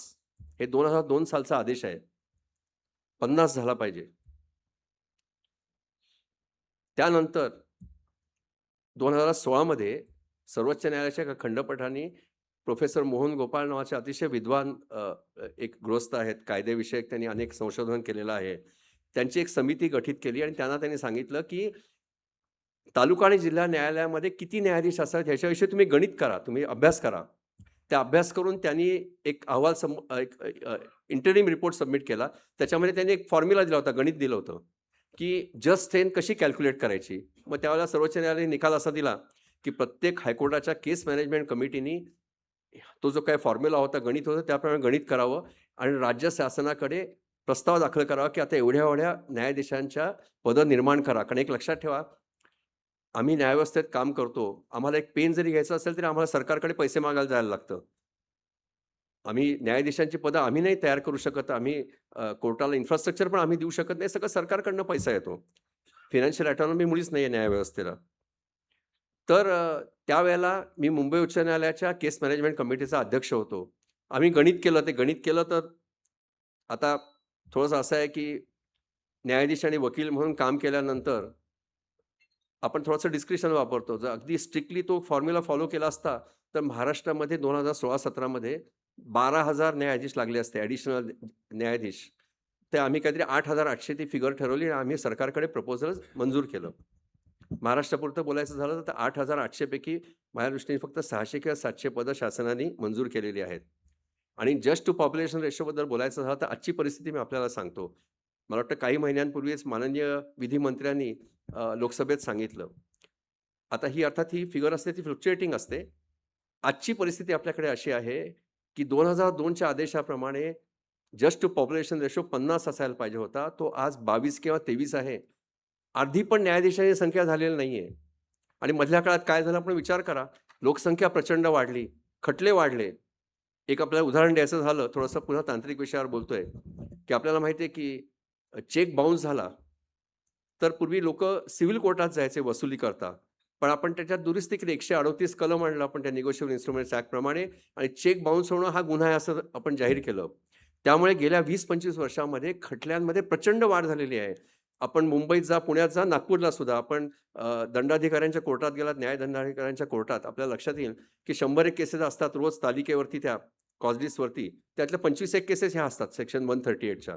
त्यातून आता नवीन अमेंडमेंट केली आहे, की तो खटला चालू असेपर्यंत, ती केस चालू असेल पुन्हा अंतरिम कॉम्पेन्सेशन द्यायची त्यात तरतूद केली आहे. त्याच्यावरती पुन्हा आर्ग्युमेंट होतात, उहापोह होतो.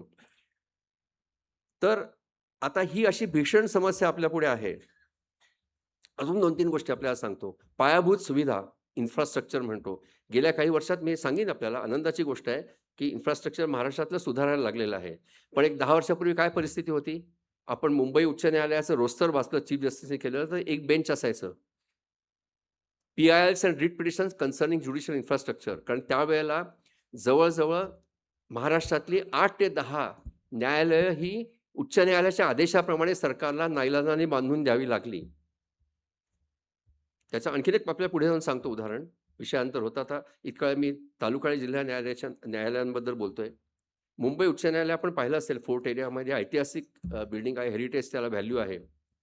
मी भारतातल्या सर्व उच्च न्यायालयात जवळ-जवळ गेलेलो आहे. अगदी मी जिथे गेलो नव्हतो तिथेही परवा जाऊन आलो नॉर्थ ईस्ट एरियामध्ये. हे एकच कोर्ट असं आहे, की पक्षकार किंवा वकिलांनी दुचाकी वाहन आणलं, 4 चाकी बाजूला ठेवूया, ते पार्क करायला सुविधा नाही, पक्षकारांना बसायला सुविधा नाही. कारण ते 6 न्यायाधीशांसाठी बांधलेलं 1862 साली बांधलेलं कोर्ट आहे. आपण बघा तुम्ही, आपण झारखंडला जा किंवा लखनौचं बेंच बघा, कुठेही बघा, कुठलीही कोर्ट बघा तुम्ही किंवा कर्नाटक राज्यामध्ये धारवाड किंवा कलबुर्गी बेंच बघा. म्हणजे धारवाड किंवा कलबुर्गीला तुम्ही गेलात, असं वाटेल आपण गोव्याच्या एखाद्या हॉलिडे रिसॉर्टमध्ये गेलोय की काय, असं त्याचं स्वरूप आहे. तर शेवटी मुंबई उच्च न्यायालयाला आदेश द्यावा लागला, की इथे काम करणं शक्य नाही आहे या जुन्या बिल्डिंगमध्ये, म्हणून बांद्र्याला तुम्ही जागा द्या 25 एकर किंवा 30 एकर. हा आदेश आहे 2019चा. मग सर्वोच्च न्यायालयाने ते दखल घेतली, न्यायमूर्ती चंद्रचूड मुख्य न्यायमूर्ती असताना. आणि आज म्हणजे 30 सप्टेंबर 19 पर्यंत मुदत दिली होती, की न्यायालयाला जागा द्या. आज जी जागा द्यायची ठरवली आहे त्याचे 2 भूमिपूजनाचे पण समारंभ झाले. तरी पण आज फक्त अर्धी जागा दिलेली आहे. आणि उरलेली अर्धी जागा डिसेंबरपर्यंत येणार असं मी कुठेतरी वृत्तपत्रात वाचलं. आणि पुन्हा तालुका आणि जिल्हा न्यायालयाकडे वळूया. आपण कुठल्याही न्यायालयात जा, तुम्हाला एक प्रश्न भेडसावेल. कर्मचाऱ्यांची अपुरी संख्या. कर्मचारीच आपण नियुक्त करत नाही या न्यायालयांमध्ये आणि साधन सुविधेचा अभाव. काही काही आपण तालुका न्यायालयात वगैरे जाऊन या. तालुका न्यायालय बाजूला ठेवूया आपण. पुण्याचं जिल्हा न्यायालय. आपल्याला माहिती नसेल तर सांगतो, की पुणे हा भारतातला सगळ्यात मोठा न्यायिक जिल्हा आहे, ज्युडिशियल डिस्ट्रिक्ट आहे. कारण तिथे 200 पेक्षा जास्ती जजेस आहेत तिथे. पुण्याच्या कोर्टामध्ये काही दिवाणी न्यायाधीश वरिष्ठ सर बसतात, की ज्यांना अनलिमिटेड ज्युरिडिक्शन असतं. 50 कोटीचे खटल्यांचा पण निकाल करू शकतात. त्यांची आपण कोर्टात जाऊन बघा. एक खोली असते, त्या खोलीमध्ये कोपऱ्यात कुठेतरी पार्टिशन एक पडदा असतो, ते न्यायमूर्तींचं चेंबर. त्यांना तिथे वॉशरूम नाही, काही नाही. अशी 10-12 कोर्ट आहेत पुण्यामध्ये. ही अवस्था आहे आपल्याकडची. आणि अनेक लोकांना राग येतो, कारण मी कर्नाटकमध्ये उच्च न्यायालयाचा मुख्य न्यायाधीश असल्यामुळे मी कर्नाटकचं उदाहरण देतो. तिथे केवढी चांगल्या सोयी-सुविधा आहेत. बंगलोरला सिटी सिव्हिल कोर्ट आहे. त्या सिटी सिव्हिल कोर्टामध्ये बार असोसिएशनला 5 मजली इमारत दिलेली आहे. 5 मजली. आणि मी तिथे गेलो, ते अध्यक्ष मला सांगायचे, "सर, आम्हाला जागा कमी पडते." मला ते हसूच आलं म्हणजे. अनेक जिल्हा न्यायालयांमध्ये बार असोसिएशनकरता वेगळ्या इमारती आहेत तिथे. अर्थात बऱ्याच लोकांना मी म्हणतो ते आवडत नाही, की दुसऱ्या राज्यात चांगलं इन्फ्रास्ट्रक्चर आहे, पण चांगलं आहे ते चांगलंच म्हणायला पाहिजे. फक्त मी पुन्हा एकदा सांगतो, की आता थोडा बदल व्हायला लागलेला आहे आपल्याकडे. अजून एक महत्त्वाची समस्या आहे, आपण तारीख पे तारीख फौजदारी खटल्यांविषयी बोलतो. अनेक तालुका आणि जिल्हा न्यायालय आपल्याकडे अशी आहेत, की जिथे 2 फौजदारी कोर्टाला मिळून 1 प्रॉसिक्युटर आहे. आपला अर्थ लक्षात आला का? म्हणजे समजा एखाद्या खटल्यामध्ये 10 साक्षीदार असतील, तो एका कोर्टात जातो, साक्षीदार तपासतो. दुसरा न्यायाधीश जो फौजदारी काम करतो त्याला कामच नसतं. अनेक सगळ्या राज्यांमध्ये ही स्थिती आहे. एक सर्वोच्च न्यायालयाने एक मध्ये कार्यक्रम केला होता, की 25 वर्षापेक्षा जुन्या केसेस कशा डिस्पोज ऑफ करता येतील, त्या समितीचा मी अध्यक्ष होतो आणि म्हणून मी सगळ्या हायकोर्टांची मीटिंग घ्यायचो नेहमी, ऑनलाईन मीटिंग. त्या जवळ सगळ्या राज्यांना हीच समस्या, की पुरेसे प्रॉसिक्युटर नाही आहेत. क्रिमिनल केसेस चालणार कशा? तर आता ही पण एक मोठी गोष्ट आहे, ती पुन्हा न्यायव्यवस्थेच्या हातातली नाही आहे. इन्फ्रास्ट्रक्चर चांगलं देणं, न्यायाधीशांची पदं निर्माण करणं, हे सगळं शासनाची जबाबदारी आहे किंवा प्रॉसिक्युटर नेमणे ही शासनाची जबाबदारी आहे. एक गमतीचा भाग म्हणजे मी कर्नाटक राज्यात मी गेलो, एका कोर्टाचं उद्घाटन होतं.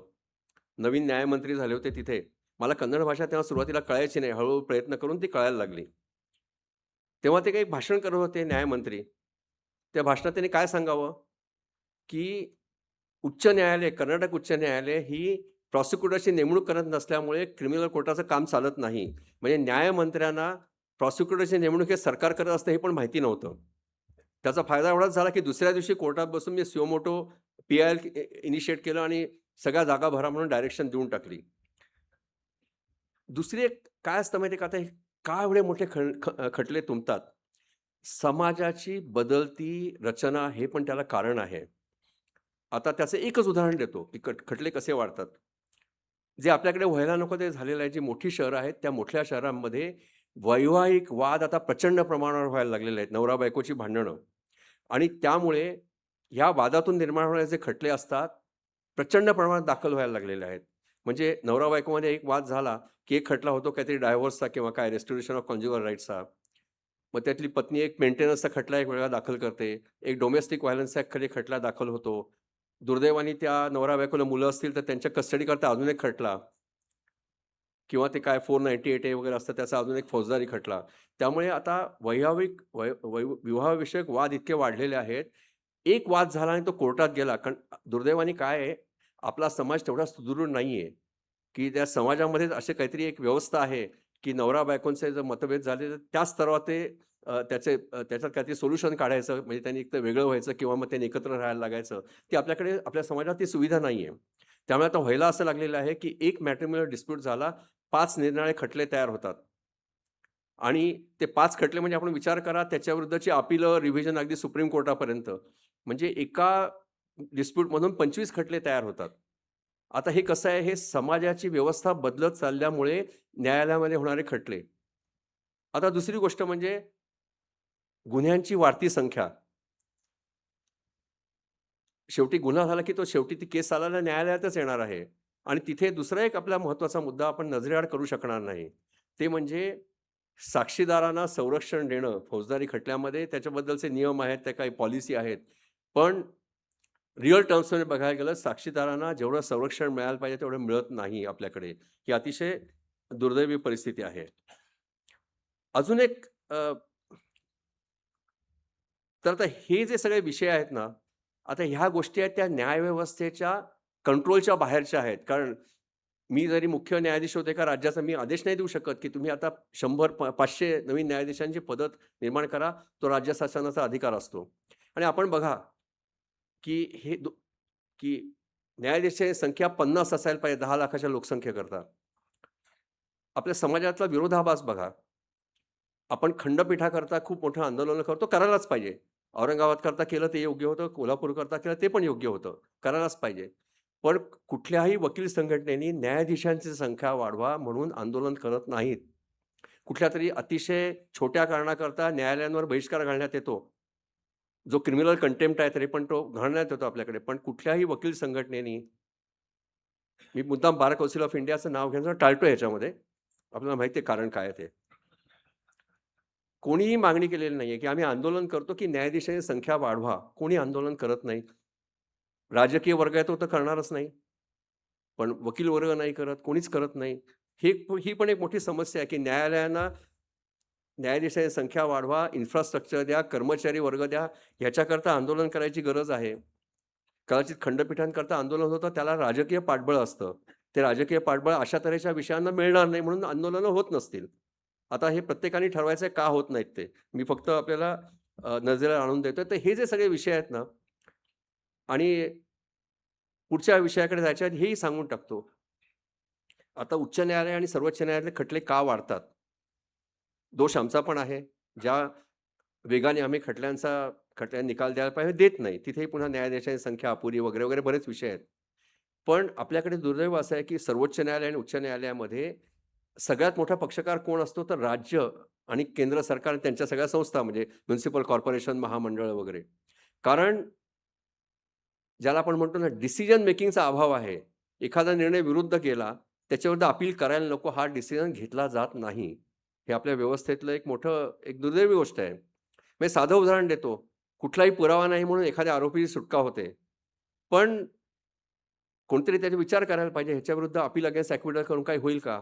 तो विचार केला जात नाही. भराभर अपील अगेन्स्ट ॲक्विटल केली जातात. शेवटी न्यायालयावरचं बर्डन वाढतं.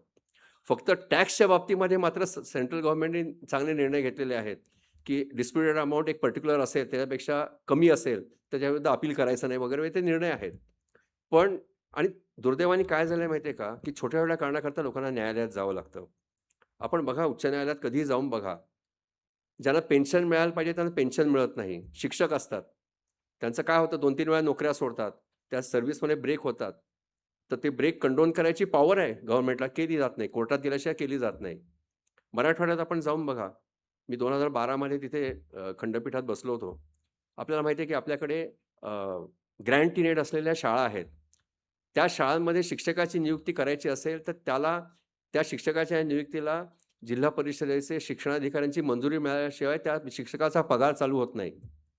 औरंगाबाद खंडपीठात मी 2012 मध्ये बसलो. रोज 10 खटले यायचे, की त्या शिक्षणाधिकाऱ्यांकडे अर्ज प्रलंबित आहे मान्यता देण्याकरता, ते देत नाहीयेत म्हणून तुम्ही आदेश द्या.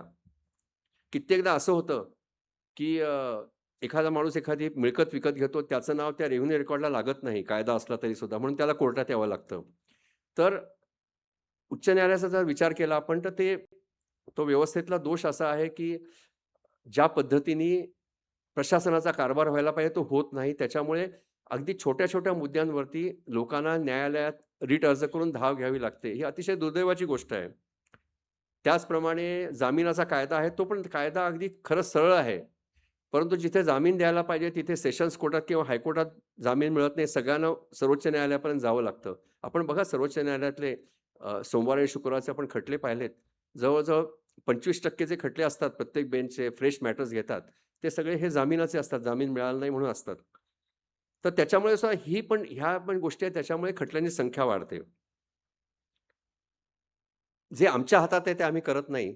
ती एक गोष्ट आपल्याला मी सांगू इच्छितो, की कायद्याच्या प्रकरणामध्ये प्राधान्य कशाला द्यायचं, याविषयीची जी पॉलिसी असायला पाहिजे ती पॉलिसी नाही आहे आमच्याकडे. मध्ये एक फतवा आला, मी वकील असताना, की 60 वर्षाच्या पेक्षा ज्यांचं वय आहे, त्यांच्या खटल्याला प्राधान्य देण्यात यावं, काय 6 महिन्यात, वर्षभरात संपवावे. आता असं सरसकट कसं काय होऊ शकतं? मी उदाहरण देतो आपल्याला. एखादा मॅट्रिमोनियल नवरा बायकोचा वाद असतो. आता नवऱ्याचं वय 61 आहे, बायकोचं वय 60 आहे. म्हणून त्या खटल्यांना प्राधान्य द्यायचं, की जे तरुण आहेत, 30 आणि 40 वर्षाचे तरुण-तरुणी त्यांचा वाद चालू आहे, त्याला प्राधान्य द्यायचं. आपल्याकडे दुसरी अपील असतात. त्या दुसऱ्या अपीलामध्ये जोपर्यंत उच्च न्यायालयात ते जातं तोपर्यंत पक्षकारांची दुसरी किंवा तिसरी पिढी असते. आता अशा खटल्यांना प्राधान्य द्यायचं का कोणतरी 60 वर्षाचा झाला म्हणून त्याला प्राधान्य द्यायचं? तर आता अर्थात काही कायदे आहेत. हिंदू विवाह कायदा आहे किंवा आता निगोशिएबल इन्स्ट्रुमेंट्स ॲक्ट आहे. कायद्यानेच बंधनं घालून दिलेली आहेत, की 6 महिन्यात वगैरे निकाल व्हायला पाहिजेत. पण काय असतं माहिती आहे का? हे जे कायदे असतात ना, की एखाद्या खटल्याचा निकाल 6 महिन्यात व्हायला पाहिजे. इंग्रजीचा थोडासा आधार घेतो. ही सगळी आयडियल लेजिस्लेशन्स आहेत. पण we don't live in ideal world. उद्या असं झालं आपल्याकडे, की जस्ट टू पॉप्युलेशन रेशो 50चा झाला, तर तुम्ही अपेक्षा करू शकता, की जो मॅट्रिमोनियल डिस्प्यूट असतो, हिंदू विवाह कायद्याप्रमाणे 6 महिन्यात संपायला पाहिजे, 6 महिन्यात संपेल. ती अपेक्षा करणं रास्त होईल. पण आज we don't live in ideal world. आपण आदर्श जगात जगत नाही आपण. आणि काही गोष्टींच्या बाबतीत आम्हीच गडबड केलेली आहे. म्हणजे आपल्याला माहिती असेल, इथे वकील वगैरे बराच आहे, की एखादी व्यक्ती उच्च न्यायालयात जाते, त्याला बेल मिळाला नाही म्हणून. उच्च न्यायालय काय करतं? बेलचा अर्ज फेटाळला, पण खटल्याचा निकाल 6 महिन्यात करा, 3 महिन्यात करा. सर्वोच्च न्यायालय म्हणतं, की त्याच दिवशी करा. हे या न्यायालयांचे आदेश यायला लागले. होतं असं, उच्च न्यायालयाचा न्यायाधीश मी म्हणतो, माझ्याकडे एखादा बेल ॲप्लिकेशन आला. आता मी जेव्हा म्हणतो, की हा खटल्याचा निकाल 6 महिन्यात करा, तेव्हा मला माहिती नसतं, की ज्या ट्रायल कोर्टामध्ये हा खटला पेंडिंग आहे, ज्या सेशन्स कोर्टामध्ये पेंडिंग आहे, तिथे ह्या खटल्यापेक्षा कितीतरी जुने खटले असतील, किंवा मला असं वाटतं, की अरे हा माणूस 5 महिने जेलमध्ये आहे, या खटल्याचा निकाल 6 आठवड्यात लावा.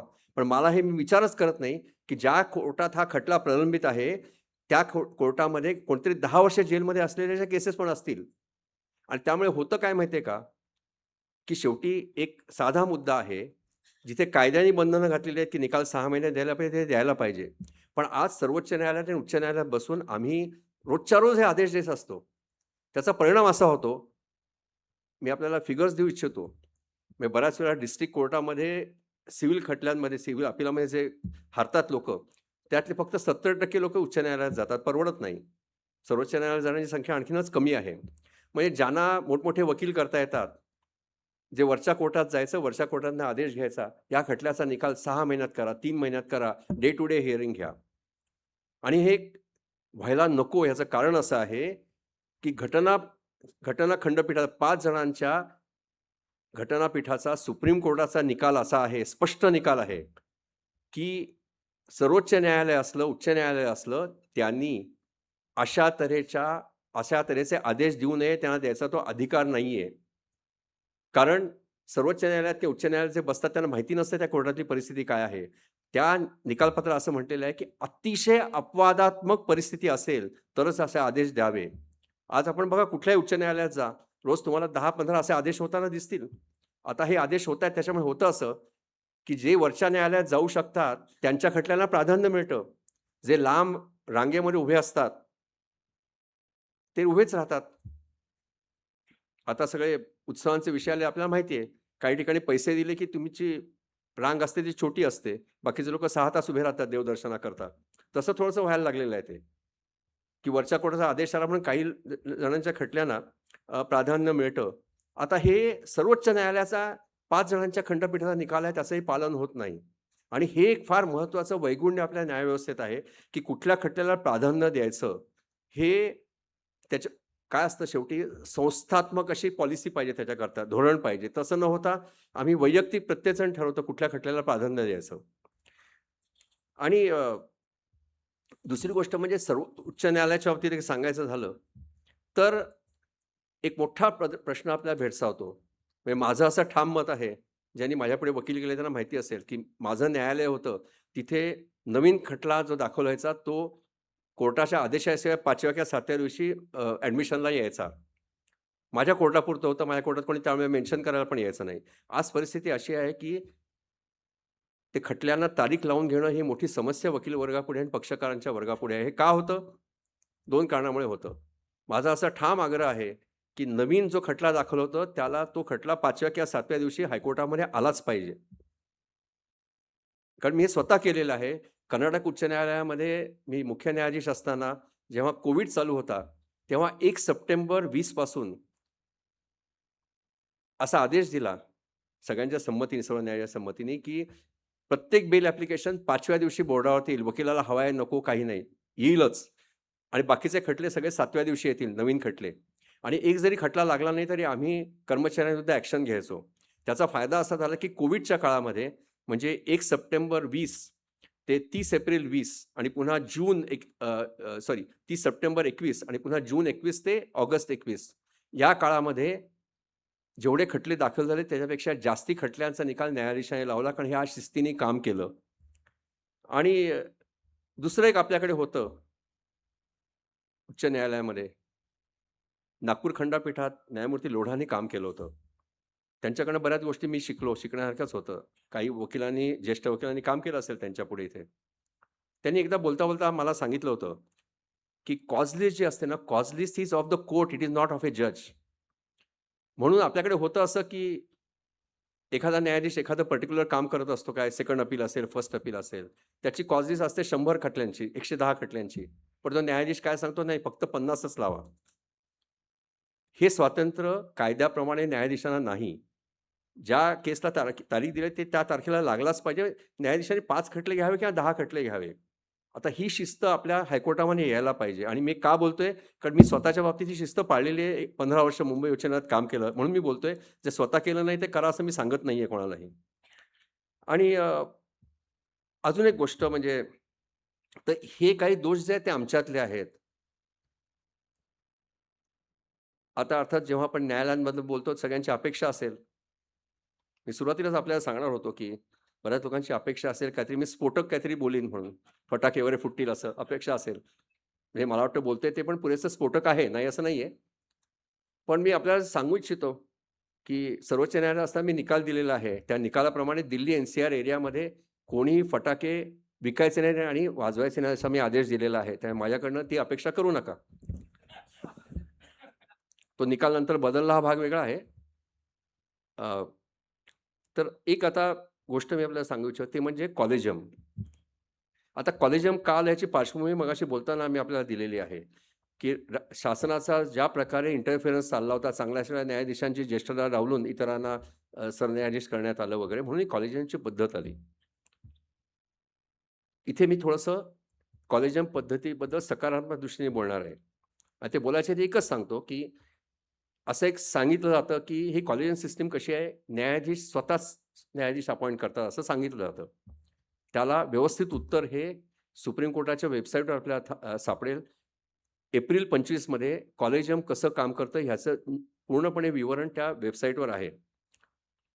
आणि आपल्या 2-3 गोष्टी, आणि एक गोष्ट मी सुरुवातीलाच सांगतो, कॉलेजियम सिस्टीम वाईट नाहीये. आम्ही जे काम करतो कॉलेजियममध्ये कदाचित आम्ही ती सिस्टीम योग्य तऱ्हेने त्याची अंमलबजावणी, आम्ही वाईट असू कदाचित, जे कॉलेजियममध्ये असतात ते. आता सर्व उच्च न्यायालयाच्या न्यायाधीशांची नेमणूक करायची असेल तर काय पद्धत असते, की मुख्य न्यायमूर्ती त्या उच्च न्यायालयाचे आणि 2 ज्येष्ठ न्यायमूर्ती इतर न्यायाधीशांशी चर्चा करतात आणि मग कोणाला कोणाचं नाव रेकमेंड करायचं, प्रस्तावित करायचं त्याच्याविषयी होतं. मग ते हायकोर्टाच्या कॉलेजियमने ठराव केल्यानंतर त्याची प्रत त्या राज्याचे राज्यपाल आणि मुख्यमंत्र्यांकडे जाते. त्यांना त्या शिफारसींना लेखी ऑब्जेक्शन घ्यायचा अधिकार असतो. आणि त्यांचं जे लेखी म्हणणं आहे ते लेखी म्हणण्यासकट ह्या ज्या शिफारसी असतात हायकोर्टाच्या कॉलेजियमच्या, त्या विधी विभाग आहे म्हणजे कायदा मंत्रालय आहे तिथे जातं. कायदा व विधी मंत्रालय तिथे जातं.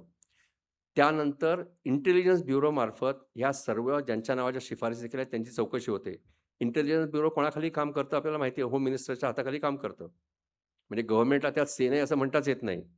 आणि मग तो इंटेलिजन्स ब्युरोचा रिपोर्ट आल्यानंतर केंद्र सरकारचं म्हणणं त्या उमेदवारांबद्दलचं ते लेखी दिलं जातं. म्हणजे राज्य शासनाचे आक्षेप, केंद्र शासनाचे आक्षेप आणि इंटेलिजन्स ब्युरोचा रिपोर्ट हे सगळं सुप्रीम कोर्टाच्या कॉलेजियमपुढे येतं आणि त्याच्यानंतर सुप्रीम कोर्ट कॉलेजियम निर्णय घेतं, की या न्यायाधीशांची शिफारस जी केलेली आहे हायकोर्टाच्या कॉलेजियमनी ती मंजूर करायची की नाही.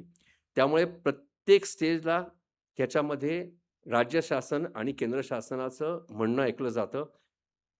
उद्या केंद्र शासनाने जे इंटेलिजन्स ब्युरो आहे त्यांनी एखाद्याबद्दल लिहिलं, की हा माणूस लायक नाही, त्याची इंटिग्रिटी डाऊटफुल आहे वगैरे, तर त्यांची नियुक्ती होत नाही. सर्वोच्च न्यायालयाचं कॉलेजियम नियुक्ती करत नाही. ते आपण घेतलं पाहिजे. ते आपण लक्षात घेतलं पाहिजे. आता कॉलेजियमच्या नियुक्त्या आम्ही योग्य पद्धतीने करतो की नाही वगैरे हा वादाचा मुद्दा आहे आणि मी म्हणतो असं की कित्येकदा आम्ही जे कॉलेजमध्ये बसतो आमच्याकडनं चुका झाल्या असतील, नाही असं नाही. पण म्हणून त्याची अंमलबजावणी योग्य होत नाही म्हणून ती सिस्टीम वाईट होत नाही आणि मला नेहमी असं वाटतं कॉलेजियम पद्धतीत सुधारणा व्हायला पाहिजेत आणि जोपर्यंत अजून एखादी पद्धत, अजून एखादी नवीन सिस्टीम इमर्ज होत नाही, की ज्या सिस्टीमप्रमाणे अतिशय निपक्षपातीपणे कुठल्याही शासनाचा इंटरफेरन्स न होता न्यायाधीशाच्या नियुक्त्या करता येतील, अशी जर सिस्टीम उद्या इव्हॉल्व झाली, तर मग कॉलेजियम सिस्टीम बदलायला हरकत नाही. पण तोपर्यंत जर बदलली, तर आज हस्तक्षेप आहेच, तो हस्तक्षेप आणखीन वाढेल. आता प्रत्यक्षात काय होत आहे, मी सांगू मी आपल्याला सांगणार आहे, हे माझ्या निकालपत्रात पण लिहिलेलं आहे. आज होत आहे असं, की मुख्य न्यायमूर्ती एखाद्या चांगल्या, खूप प्रॅक्टिस असलेल्या वकिलाला सांगतात, तुम्ही न्यायाधीश व्हा. त्याचं नाव पाठवलं जातं. मग ते सर्वोच्च न्यायालयाच्या 5-6 महिने लागतात त्याला. हे सगळं आय-बी रिपोर्ट वगैरे सगळं. मग सर्वोच्च न्यायालयाच्या कॉलेजियम पुढे जातं. कॉलेजियम ठराव करतं, की ह्या न्यायाधीशाची नियुक्ती करा, शिफारस आम्ही करतो. आणि मग ते वेबसाईटवर येतं.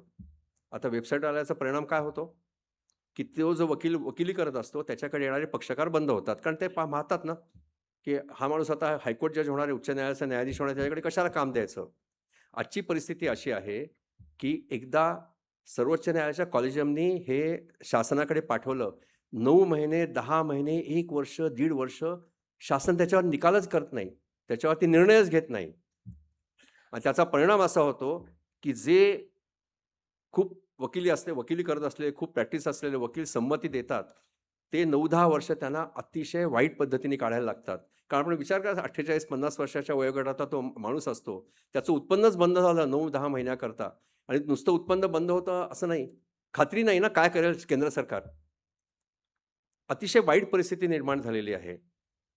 खरं म्हणजे ती जी निकालपत्र आहेत सर्वोच्च न्यायालय त्यात काय म्हटलेलं आहे, की सर्वोच्च न्यायालयाच्या कॉलेजियमनी समजा एखादी रिकमेंडेशन पाठवली, तर ती रिकमेंडेशन पुन्हा तुम्ही विचार करा असं परत पाठवता येतं शासनाला, केंद्र शासनाला.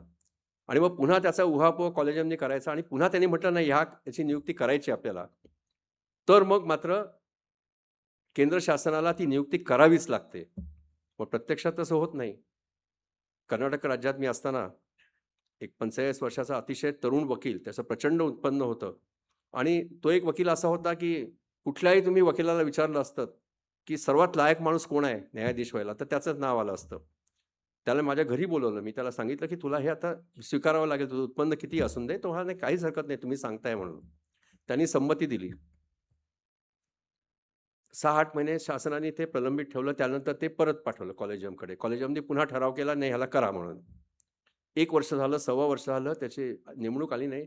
म्हणून त्यांनी सर्वोच्च न्यायालयाच्या मुख्य न्यायमूर्तींना पत्र दिलं, की मी जी संमती दिलेली होती उच्च न्यायालयाचा न्यायाधीश व्हायला, ती संमती मी मागे घेतोय.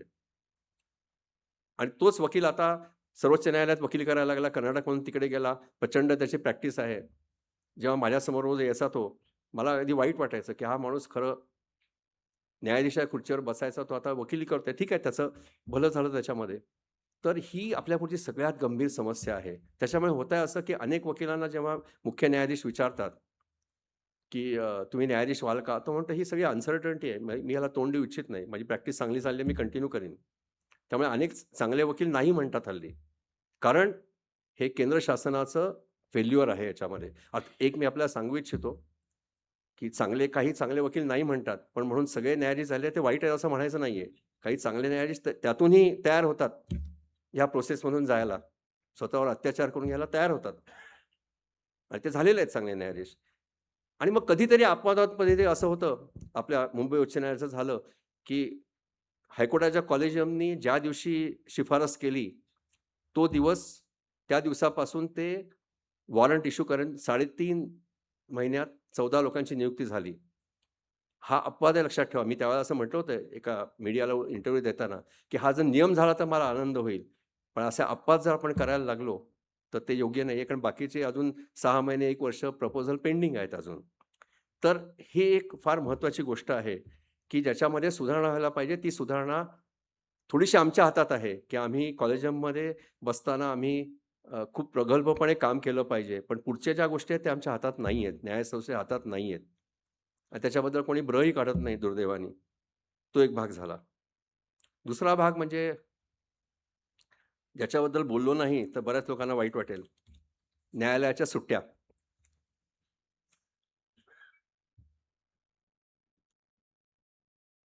ह्याच्याबद्दल मी डिफेंड करणार नाही, कारण माझी सुट्ट्यांबद्दलची मतं वेगळी होती पहिल्या दिवसापासून आणि मी त्याच्याबद्दल मायनॉरिटीत होतो आणि मी लोकशाही पाळणारा असल्यामुळे माझी मतं काय होती आज सांगणार नाही. पण एक दुसरा पण आपल्याला विचार केला पाहिजे. आता आपण तालुका आणि जिल्हा न्यायालयांचं उदाहरण घेऊया. आपल्याला माहिती असेल की फौजदारी न्यायालयांना मे महिन्याची सुट्टी नसते. फक्त न्यायाधीशांना 15-15 दिवसाची सुट्टी मिळते. फौजदारी न्यायालय चालू असतात. आपली तालुका आणि जिल्हा न्यायालय आहेत तिथे दुसरा शनिवार, चौथा शनिवार आणि प्रत्येक रविवार ह्या सुट्ट्या असतात. 5वा शनिवार असेल तो पण कामाचा दिवस असतो. आपण कुठेही चौकशी करा. ह्या न्यायालयात जे काम करणारे सगळे तरुण असतात लोकं. म्हणजे आपण धरून चालूया 2 सेकंड सॅटर्डे, फोर्थ सॅटर्डे 2 सुट्ट्या, 4 रविवार असं धरून चालूया 6 सुट्ट्या असतात. कमीत कमी 3 सुट्ट्या त्यांच्या लोक अदालत, लीगल एडचे वर्कशॉप किंवा न्यायाधीशांचे वर्कशॉप कमीत कमी 3 सुट्ट्या त्यांच्यात जातात. हे आपण लक्षात ठेवलं पाहिजे. 6 सुट्ट्यांपैकी प्रत्येक न्यायाधीशाला 3 सुट्ट्या ह्याच्यात जातात. सर्वोच्च न्यायालयाच्या बाबतीत बोलायचं झालं, मी एका डॉक्टरांच्या परिसंवादाला गेलो होतो. सर्वोच्च न्यायालयाचा न्यायाधीश असताना अतिशय विद्वान अशा एक डॉक्टर माझ्यासमोर बसला होता. त्यांनी मला प्रश्न विचारला, की अमेरिकेचं सर्वोच्च न्यायालय आहे, त्या न्यायालयात एकही खटला प्रलंबित नसतो. तुमच्याकडे 85,000 आहेत, आता 90,000 झाल्या आहेत. कालची संख्या पाहिली तर. हे असं कसं? मी त्यांना उत्तर दिलं त्यांना म्हटलं, तुम्ही वेबसाईटवर जा, तुम्ही बघा. अमेरिकेतलं सर्वोच्च न्यायालय हे वर्षातनं 70 ते 80 दिवस फक्त काम करतं. त्यांच्याकडे 10,000 खटले दाखल होतात, त्यातले सगळे खटले फेटाळले जातात सुरुवातीलाच आणि 400 ते 500 खटल्यांचा निकाल वर्षभरात ते करतात. आज आपण सर्वोच्च न्यायालयात गेलं तर प्रत्येक बेंच प्रत्येक आठवड्याला 100 केसेसचा निकाल करत असेल. सिंगापूरचं आपण खूप कौतुक करतो. सिंगापूरचं सर्वोच्च न्यायालय तिथे काय करतात? 1 आठवडा केसेस ऐकतात. 1 आठवडा विचार करण्याकरता त्यांना सुट्टी असते आणि 1 आठवडा निकालपत्र लिहिण्याकरता सुट्टी असते. काय असतं माहिती आहे का, की मी सुट्ट्या डिफेंड करत नाहीये. पण मी स्वतःच्या अनुभवावरून मी आपल्याला सांगतो, मी 15 वर्ष 9 महिने उच्च न्यायालयाचा न्यायाधीश होतो. 4 आठवडे सुट्टी असायची. आम्हाला कॉन्फिडेन्शियल रिपोर्ट लिहायचे असतात. स्टाफचे, न्यायाधीशांचे.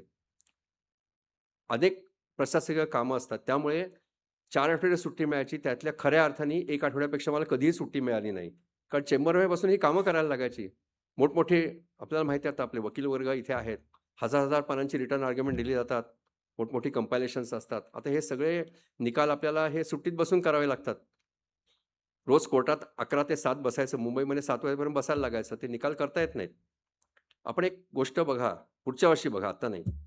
जुलै महिन्यामध्ये जेव्हा सर्वोच्च न्यायालय सुट्टी संपून ओपन होतं आणि दुसरी एक गोष्ट सांगू इच्छितो, गेले 3 वर्ष सर्वोच्च न्यायालयामध्ये 3 बेंचेस रेग्युलर काम करत असतात. सुट्टी जरी असली तरी सुद्धा 3 बेंचेस रेग्युलर काम करत असतात. उच्च न्यायालयामध्ये कमी बेंचेस करतात, ती वाढवायला पाहिजे असं माझं मत आहे. पण जुलै महिन्यात जेव्हा न्यायालयाची सुरुवात होते परत सुट्टीनंतर, उन्हाळ्याच्या सुट्टीनंतर, किती पानांची निकालपत्र न्यायाधीश जाहीर करतात हे आपण एक स्टॅटिस्टिक्स बघा.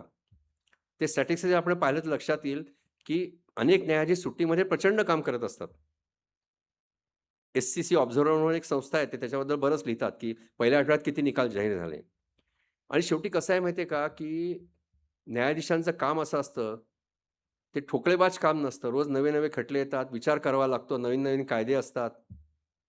उच्च न्यायालयात तुम्ही काम करत असाल तर सुप्रीम कोर्टाचे 16 बेंचेस कार्यरत असतात. 16 बेंचेसचे निर्णय निकाल येत असतात, त्याचा अर्थ लावायला लागतो. हे सगळं कठीण काम असतं. त्यामुळे वरकरणी असं वाटलं की या सुट्ट्या आहे ते चुकीचं आहे. चेष्टा करतात आमची लोक, तुम्हाला काय सुट्टी आहे? पण न्यायाधीश सुट्टीत किती काम करतात बऱ्याच लोकांना दिसत नाही. आणि दुसरी एक मी तुम्हाला सांगतो गोष्ट, उद्या एखाद्या मुख्य न्यायमूर्तींनी एक ठराव करावा, ह्याच्यात आम्ही मे महिन्याची सुट्टी देणार नाही. सर्वच्या सर्व वकील संघटना बंड करतील. मी आताच सांगतो माझ्या अनुभवावरून. तर सुट्ट्या कमी करायला पाहिजे किंवा सुट्ट्यांच्या काळातली बेंचेस वाढवायला पाहिजेत, ह्या गोष्ट खरी आहे, त्याच्याबद्दल काम करायला पाहिजे. पण असं असतं की अ, जिथे आम्ही दिवसाला 10 खटले खरं आयडियली चालवायला पाहिजे, ते आम्ही 100 चालवत असू, तर मग तुमच्या प्रकृतीवर परिणाम व्हायला लागतो. कारण शेवटी कसं असतं, मी दिवसाला बसून एक 40-50 ऑर्डर केल्या, त्या ऑर्डर्स करेक्ट करायला मला 3 तास लागतात. त्यानंतर दुसऱ्या दिवशीचं वाचन, रिझर्व्ह जजमेंट करणं, हे खूप काम असतं. म्हणजे मी सुट्ट्यांबद्दल डिफेंड करणार नाही, पण सुट्ट्यांबाबतची पार्श्वभूमी आपण लक्षात घेतली पाहिजे. कदाचित उद्या न्यायाधीशांची संख्या वाढली, तर कदाचित आता सुप्रीम कोर्टात जशी 3 बेंचेस बसतात, तशी उच्च न्यायालयात 5-6 बेंचेस बसू शकतील. म्हणजे असं काहीतरी त्यातनं मार्ग शोधावा लागेल आपल्याला. आणि अजून एक 2-3 गोष्टी मला सांगितल्या पाहिजेत. गेल्या काही वर्षात एक गोष्ट झालेली आहे, म्हणजे आपल्याकडे कमर्शियल कोर्ट्स ॲक्ट आला आणि एक नवीन सुरू झालं, की कमर्शियल कॉजेसना आपण प्राधान्य द्यायला पाहिजे. तो आपण कायदा बघा, तो कायदा कशाकरता आलेला आहे?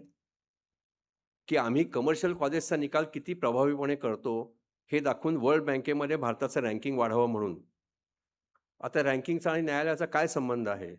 मला नेहमी असं वाटतं, की आपल्याकडे जे खटले असतात, 90% खटले हे सामान्य कोणतरी अर्ध्या एकराच्या जमिनीत शेअर करता केलेला असतो, कोणतरी तुरुंगात असतो, 10-10 वर्ष कितपत पडलेला असतो.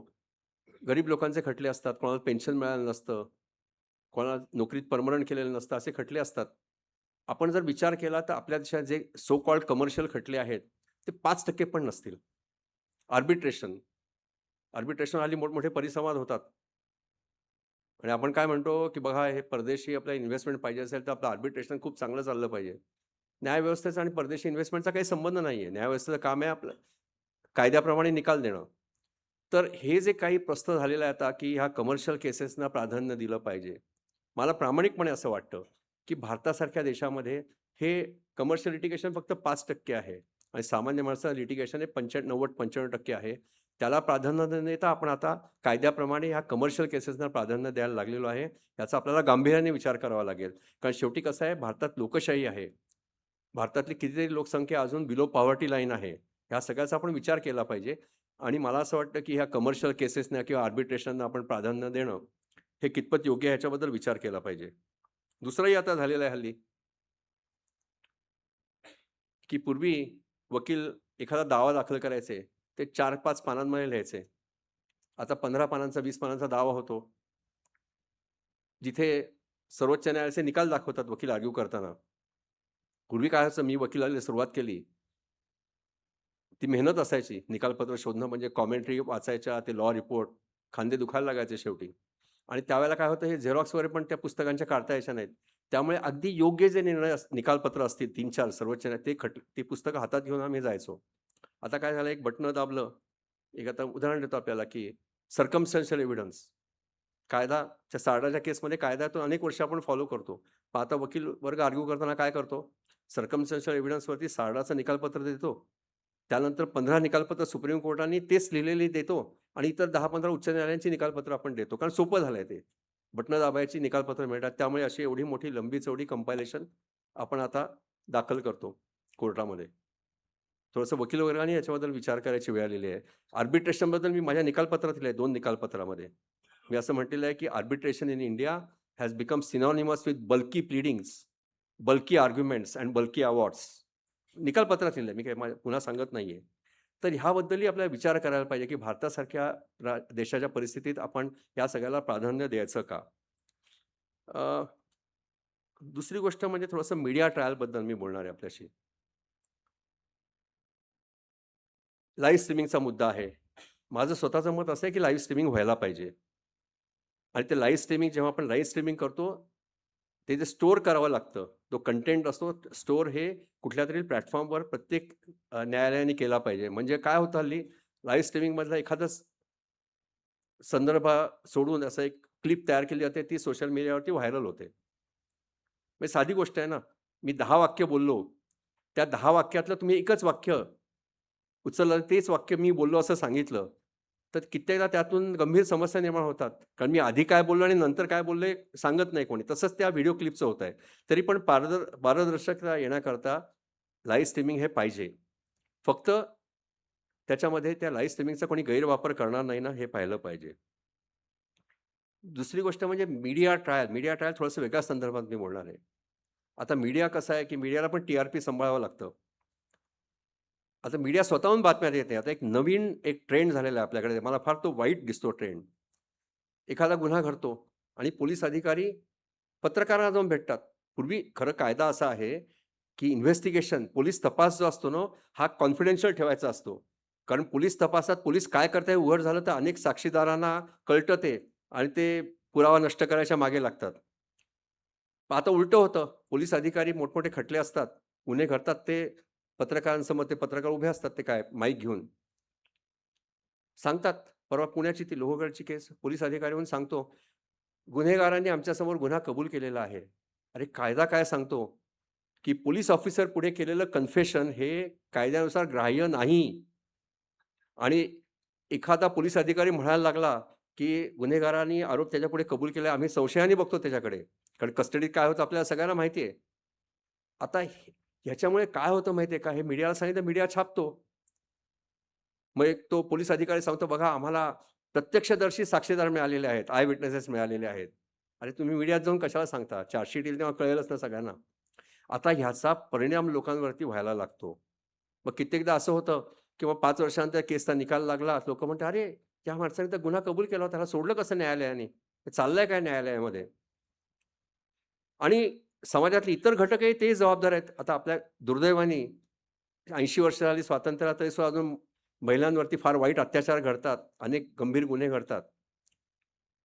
आणि मग नॅचरली समाज खवळून उठतो त्याच्याविरुद्ध, की असा गुन्हा कसा घडला आपल्याकडे?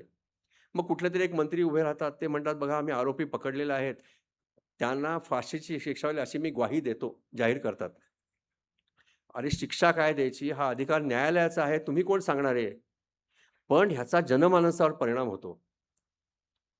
तो गरीब बिचारा न्यायाधीश कुठल्यातरी तालुका प्लेसला जाऊन हा निकाल खटला ऐकत असतो. त्याच्यावर त्याचं दडपण येतं, नाही म्हणतो. तो माणूस आहे ना शेवटी, की राजकारणी लोकं बाहेर जाऊन खुशाल सांगतात, फाशीची शिक्षा होईल. खात्री बाळगा तुम्ही. अरे ज्या माणसाला तुम्ही पकडलेलं आहे, तो आरोपी आहे, त्याने गुन्हा केला हे सिद्धच झालेलं नाहीये. आपली झेप तिथपर्यंत असते. आणि त्याच्यात आता अजून एक भर पडलेली आहे. ते म्हणजे काही आता पब्लिक प्रॉसिक्युटर पण मीडियापुढे जाऊन बोलायला लागले आहेत, खटल्याची माहिती द्यायला लागलेले आहेत. इथे अनेक ज्येष्ठ वकील बसलेले आहेत. त्यांना माहिती असं करणं योग्य नाहीये. ते होतं. आता मीडिया ट्रायल म्हणजे हे मीडियाच करतो असं नाही. आपल्यातलेच काही घटक आहेत ते मीडियाला जाऊन हे सगळं सांगतात. त्यामुळे मीडिया ते छापतो. कारण शेवटी काय आहे, की रंजकदार असेल, लोकांना वाचायला आवडेल असं मीडिया छापण्याचं त्यांचं कामच आहे. त्याला दोष देत नाही मी त्याला. म्हणजे माझ्यासमोर मीडियाचे लोकं बसलेत म्हणून मी म्हणत नाहीये. पण ते का छापतात ते मला माहिती आहे. तर मीडिया ट्रायल हा पण आपल्या पुढचा आता सध्याचा एक फार मोठा यक्ष प्रश्न आहे. आणि मग त्याविषयी पण काहीतरी आता विचार करायची वेळ आलेली आहे आणि खटल्याचा निकाल लागायच्या आधी त्याच्यावरती संभाषण करणं आणि वकील वर्ग सुद्धा हल्ली मागे नाही राहिलेला नाही हो. एक छोटी मुलगी होती 19 वर्षाची कर्नाटकमध्ये एका जिल्ह्यामध्ये. छोटी मुलं असतात काहीतरी आपण सोशल मीडियावरती वाचतात, त्यांची मनं भरली जातात. तिने 14 ऑगस्टला पाकिस्तान जिंदाबाद अशी घोषणा दिली. लगेच राजद्रोह अमुक-तमुक सगळी कलमं लावली. वकील वर्गाने काय केलं, त्याने ठराव केला, की ह्या मुलीचं वकीलपत्र कोणी घ्यायचं नाही.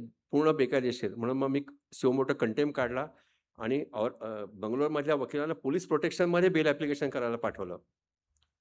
आता ही पण प्रवृत्ती वाढायला लागलेली आहे, की कोणतरी कविता करतो, कोणतरी स्टँड अप कॉमेडियन काहीतरी बोलतो, कोणतरी काहीतरी थोडंसं कठोर भाषेत काहीतरी लिहितो सोशल मीडियावरती बोलतो. आपण त्याच्यावर सर्व आरोप लावतो. IPCचा 153 ए, 153 बी समाजात तेढ उत्पन्न केली, त्यांनी अमुक केलं, तमुक केलं, त्यांनी जातीय भावना भडकवल्या. आणि दुर्दैवाने कोर्टात पण कधी-कधी असं होतं हल्ली, कोर्टाचं काम काय आहे, की एखाद्याच्या व्यक्ती स्वातंत्र्यावरती, फ्रीडम ऑफ स्पीच अँड एक्सप्रेशनवरती घाला घातला असेल आणि आरोप तो गुन्हा होतच नसेल, तर न्यायालयाचं कर्तव्य काय आहे? तिथल्या तिथे तो खटला रद्द करणं. कारण शेवटी न्यायालयाचं काम आहे ना, freedom of speech and expression कोणी सांभाळायचं कोणी? संरक्षण कोणी करायचं? न्यायालयाने करायचं आहे. पण आज काही वेळा न्यायालय असं, "अरे तुम्ही असं का बोललात? तुम्ही असं बोलायला पाहिजे होतं." हे न्यायालयाचं काम नाहीये. "असं का बोललात तुम्ही?" न्यायालयाचं काम एवढंच आहे, तो जे काय बोललेला आहे तो गुन्हा होतो का? तो गुन्हा होत नसेल तर त्याच्या अभिव्यक्ती स्वातंत्र्याचं संरक्षण करायला पाहिजे. आणि इथे कुठेतरी आता एक एक टीकेचा सूर असतो, की हे जे स्वातंत्र्य आहे, सगळ्यात महत्त्वाचं स्वातंत्र्य आहे, अभिव्यक्ती स्वातंत्र्य, आपण कुठे कमी पडतोय का? अनेक महत्त्वाचे निकाल दिलेले आहेत त्याच्याबद्दल. चांगले निकाल आहेत. पण त्याची अंमलबजावणी होते का वगैरे हे प्रश्न आता येतात. किंवा मगाशी म्हटलं मी पर्यावरणाविषयी अतिशय महत्त्वाचे निकाल दिले, त्यामुळे पर्यावरण वाचलेलं आहे आपल्याकडचं. पण तो जो ट्रेंड होता पर्यावरण वाचव, तो पण ट्रेंड बदलायला लागलाय की काय? अशी शंका काही कायद्याच्या अभ्यासकांच्या मनामध्ये आता निर्माण व्हायला लागलेली आहे. तर त्यामुळे हे सगळं जे आहे ना, त्याच्यासाठी एकच गोष्ट आपण करायला पाहिजे. त्याच्याकरता डॉक्टर दंदेंना मी धन्यवाद देतो, की एक अतिशय विधायक अशी चर्चा ह्या सगळ्याबद्दल व्हायला पाहिजे. आणि मगाशी म्हटल्याप्रमाणे टीका ही विधायक मार्गाने झाली पाहिजे, कन्स्ट्रक्टिव्ह झाली पाहिजे. आणि शेवटी टीकेचा उद्देश काय? आपल्या सगळ्यांचा एक कॉमन उद्देश आहे, की न्यायव्यवस्था ही आहे त्यापेक्षा खूप सुदृढ झाली पाहिजे. आणि घटनेने जे आपल्याला आश्वासन दिलेलं होतं, की सामाजिक, आर्थिक आणि राजकीय न्याय मिळेल, तो न्याय सगळ्यांना मिळाला पाहिजे. शेवटी आपला उद्देश तोच आहे. आणि म्हणून ह्याविषयी न्यायालयात चांगलं काय होतं? चांगलं अनेक गोष्टी होतात. मी आपल्याला सांगितल्या. पण न्यायालय कुठे कमी पडतायत? त्याची चूक न्यायालयाची आहे का बाहेरच्या एक्सटर्नल फॅक्टर्सची चूक आहे? याविषयी आपण उहापोह व्हायला पाहिजे. आणि मला असं वाटतं, की न्यायसंस्था ही संस्था अशी आहे ना, की ज्याच्याबद्दल अशा तऱ्हेचं संवाद न झाल्यामुळे जास्ती गैरसमजच आहेत. आता हे लोकांना माहिती नसतं, की ट्रायल कोर्ट आणि डिस्ट्रिक्ट कोर्टात काम करणाऱ्या न्यायाधीशांना 6 पैकी 3 सुट्ट्या आठवड्याच्या ह्या कामाकरता द्याव्या लागतात, माहिती नसतं. लोक अदालत असतात, इतर अनेक कार्यक्रम असतात. हे माहिती नसतं. तर बऱ्याचशा गोष्टी गैरसमजामुळे टीका होते. आणि मगाशी म्हटल्याप्रमाणे ज्याच्यावर खरी टीका व्हायला पाहिजे, न्यायाधीशांची संख्या आपण वाढवत नाही, त्याच्यावर कोणीही टीका करत नाही, हा सगळ्यात दुर्दैवाचा भाग आहे. आणि म्हणून मला नेहमी असं वाटतं, की मी मगाशी म्हटलं, की जर न्यायव्यवस्थेची स्थिती नीट नसेल, तर त्याला आपण सर्वजण जबाबदार आहोत. मी पण त्याच्यात येतो, कारण मी पण 21 वर्ष 9 महिने काम केलेलं आहे. 3 वेगवेगळ्या कोर्टांमध्ये काम केलंय. म्हणजे माझी जबाबदारी मला टाळता येणार नाही. पण शेवटी ह्याला उत्तर एकच आहे, की एक शास्त्रोक्त पद्धतीने न्यायव्यवस्थेत काय करायला पाहिजे याचा अभ्यास करणं. तो अभ्यास राज्यकर्त्यांपर्यंत पोहोचवणं, की ज्यांच्याकडनं बरीच कामं करून घेणं गरजेचं आहे. हे जर केलं तरच न्यायव्यवस्था सुधारेल. नुसती अनाठे टीका करून न्यायाधीश असं करतात, तसं करतात, सोशल मीडियावरती जे लिहून येतं आणि ते आपण न विचार करता फॉरवर्ड करत असतो दुसरीकडे, त्यांनी काही साध्य होणार नाहीये. एक प्रकारची विधायक टीका, एक अशा तऱ्हेचा संवाद न्यायव्यवस्थेविषयी, तो संवाद झाला तरच न्यायव्यवस्थेमध्ये एक सकारात्मक पद्धतीचे बदल घडतील, अशी आपण आशा करायला हरकत नाही.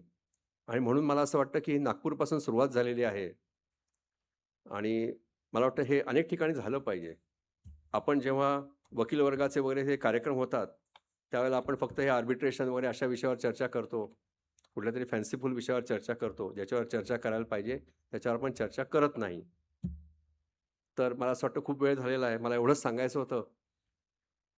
आणि मी 21 वर्ष 9 महिने काम केलेलं आहे. 20 वर्ष वकील म्हणून काम केलं आहे. त्या न्यायव्यवस्थेपुढे बद्दल बोलायचं झालं, मला रात्रही पुरणार नाही. कुठेतरी थांबायला पाहिजे. म्हणून आता मी थांबतो. आणि पुन्हा एकदा आयोजकांना धन्यवाद देतो आणि एवढ्या मोठ्या संख्येने एका न्यायाधीशाचं, ते सुद्धा निवृत्त न्यायाधीशाचं, ज्याला कुठलाही अधिकार उरलेला नाही, अशा न्यायाधीशाचं विचारमंथन ऐकण्याकरता आपण मोठ्या संख्येने